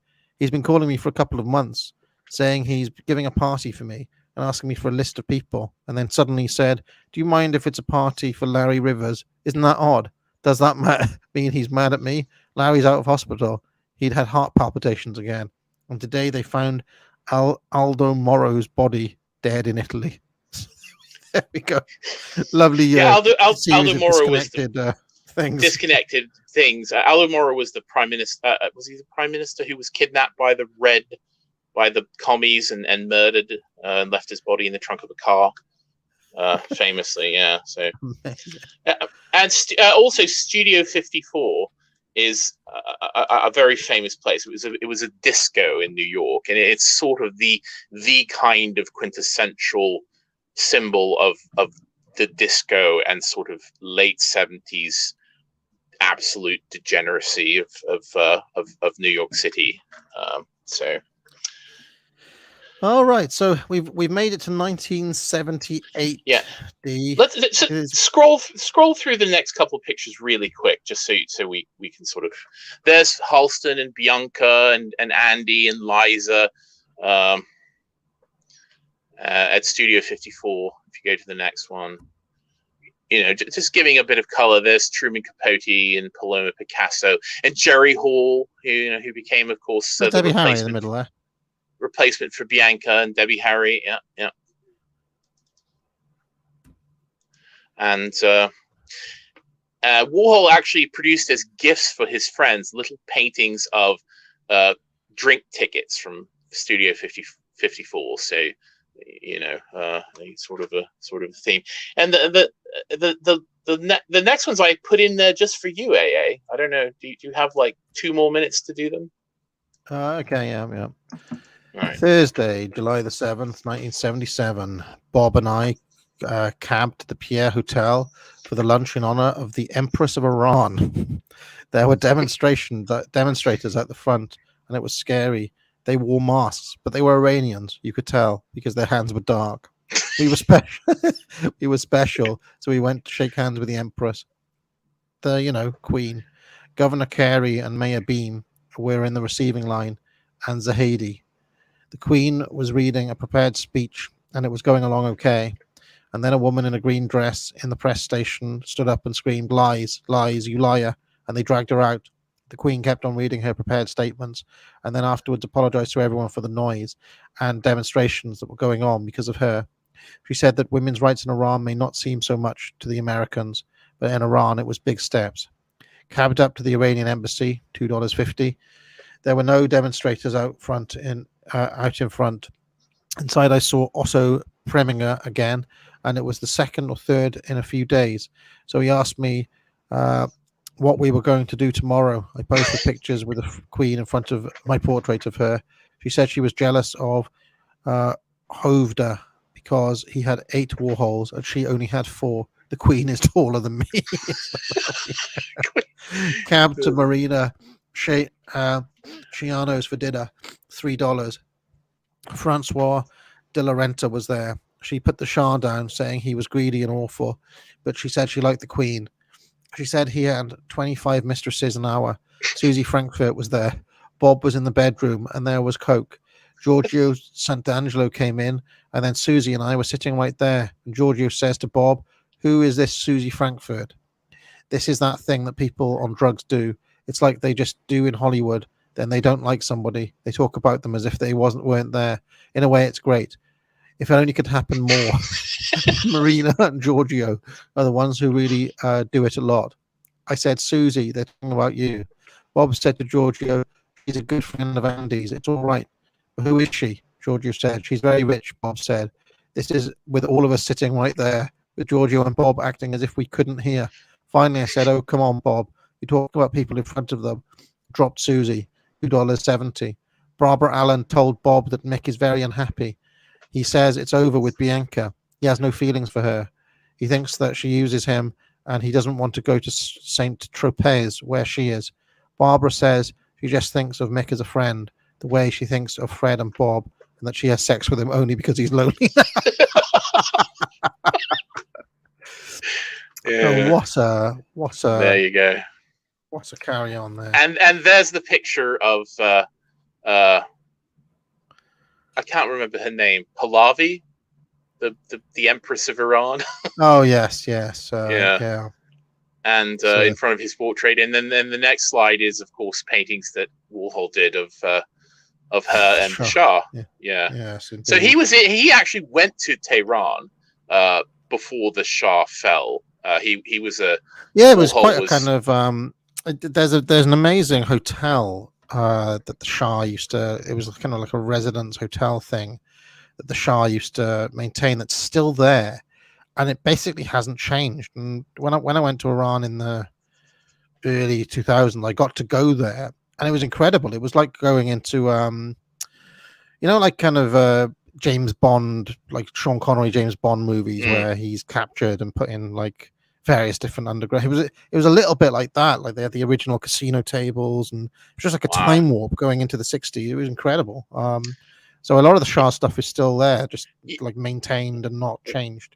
So. Well, another thing that they have there is that, say, the Shah and his wife spent an enormous amount of money in the 70s buying art, and they built a museum called the Tehran Museum of Contemporary Art, which is still there. I don't know that it's open. I don't know that you can go and see it, but that museum, the collection of art that they have, I mean, it's like Cézanne's and Monet's and Warhol and Rauschenberg. I mean, every sort of art, Picasso, every artist you can think of, that collection is probably worth billions and billions of dollars. So, and of course, it's quite telling that the Iranian regime, after the Shah fell, they didn't go burning any of that in the streets. They still have it. They held on to all of it. So, yeah, no, I have to, after my last video. Let's talk about this. Because so I've exposed the fact that Ali was one of the most based mofo's ever to live. Yes, yeah, he was, and actually, again, an acquaintance of Andy Warhol. There's a number of they met on a number of occasions.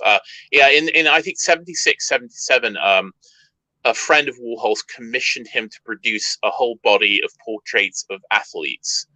Again, and this was a commission very much in the kind of spirit of the way art has worked for centuries. A sort of wealthy patron will commission a series, and in this case they were meant, it was a business proposition as well, because of course they were going to be sold commercially, and it was a way to kind of open up Warhol's, to interest a whole different set of clientele, people who were into sports, people who sort of were fans of all Ali and all the other people that he painted.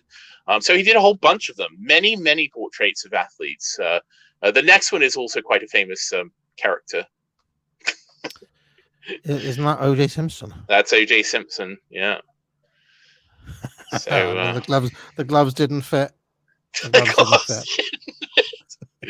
Yeah, so yeah, great. And all right, well, let's pick up here then in the box. Yeah, we'll start with it.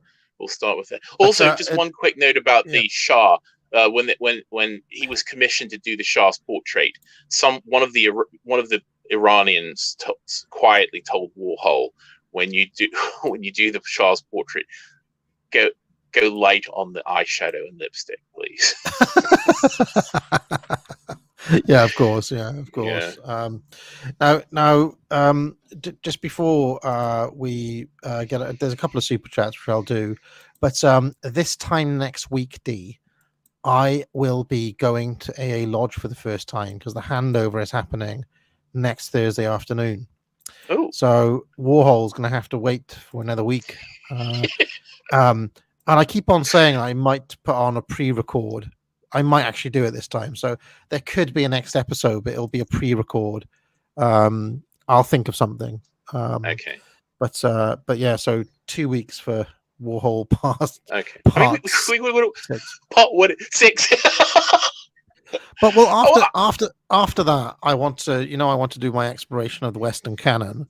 But unfortunately, I came up with a structure, and D has said I don't like the structure without saying why. So we'll have to that. Yeah, we'll have to get back to that. I think it was mostly just the presence of Pharaoh that just bothered me. But no, well, I had this idea of, for example, doing Dante's Inferno, some medieval music from around the same time, and then the art of that and like an artwork from that period. Nice. And then kind of carrying on in that vein. So the next episode would be, well, we'd look at I don't know, some 15th century literature, whatever. I wanted to look at the Caxton translation of Aesop's Fables, which was pretty like that, but alongside some 15th century music and some 15th century art, and to kind of get reacquainted with the canon. And then there was some talk about, well, should we spend a whole episode on one work and take 3 weeks to go through each era, or shall we try to deal with all three in one show? Well, that was so. The nature of my objection was that I think it should be slightly broader than just doing one work per episode. I mean, depending on if these are short things you're talking about, then maybe. But but that's. I was thinking dealing with Dante. I mean, I just wanted to do the Inferno, and then Oliver was like, "No, we must do the entire Divine Comedy." I was like, "Oh God." So that I disagree with Oliver on that one. Yeah.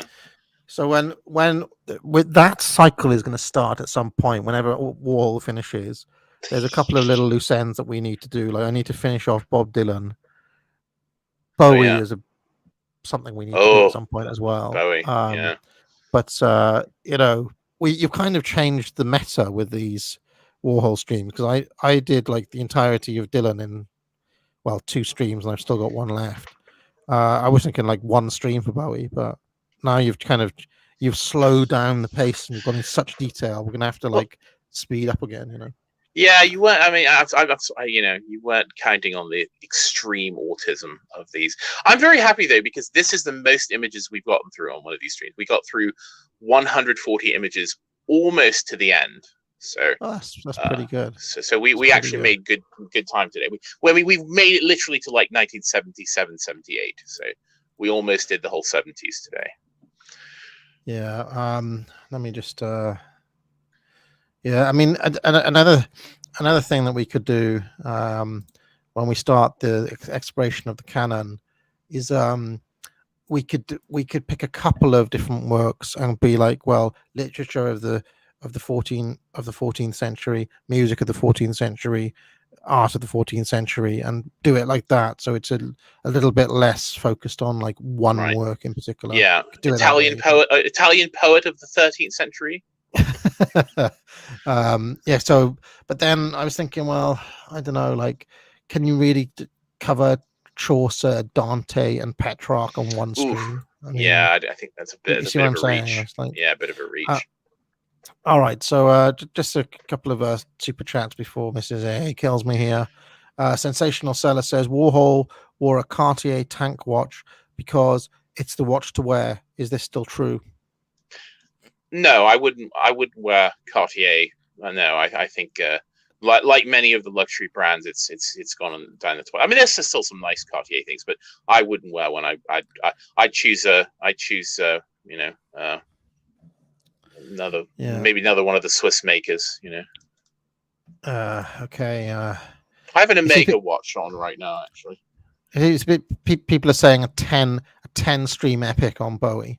You know, see, the Nice. thing is, you can easily do it. You can easily allow to stream. It depends on how much depth you go into, but Yeah. you know, The one advantage of the art is that you can we can look at any image of Warhol ever, but when you do these pop music streams, I mean, you can't play most of this music.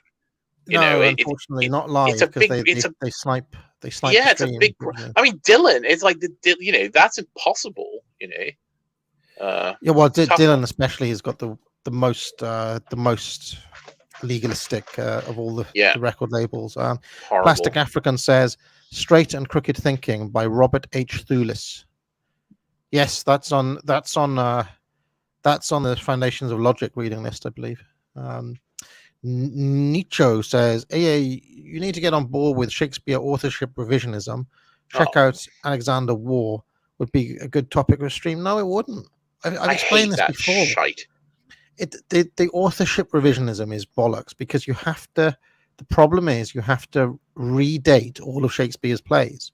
So now you're in the position of having to like prove that King Lear wasn't written in the late 1610s but was written in the 1590s, and it's impossible because the plays reference things that happened. You know, so this stuff has been done. It's not an interesting. It really isn't a good question. And then you have to explain, like, why did this guy make up this guy Shakespeare who has, you know, records and documents in his name, and he was a joint stockholder, and he bought property in Stratford, and you know, the plays show knowledge of Warwickshire and lovemaking, and so like you're going to extraordinary lengths now to come up with this conspiracy. Why? It was the Earl of Oxford, bro. It's just fucking stupid. It really is. Machiavelli sucks to go says, "I understand the reaction against degenerate art." So there we go. Okay. All right. In terms of shilling, D, I'll mention again. The sale is still going. Autumn 25. You had a stream last night with Oliver, didn't you? On Semi-God's channel. Me about, and Hats about and public schools. Yeah. Yes, I thought that went quite well. And then the final thing I was going to mention. Oh yes, if you want to, so Cigar Stream is on tomorrow night, and if you want to do your homework, a Skeptical Waves has uploaded the reading, which is from the Book of Quality. So find that, do the reading of the chapter that we'll be discussing tomorrow night. And then Sunday is AA Radio, which I've been quietly working on all week. And in theory, we have the commentary, D. But if we're going to find the time to do that, I don't know. Oh yeah, we're gonna be behind on that now. Yes, we're very behind on this. But other than that, to get out.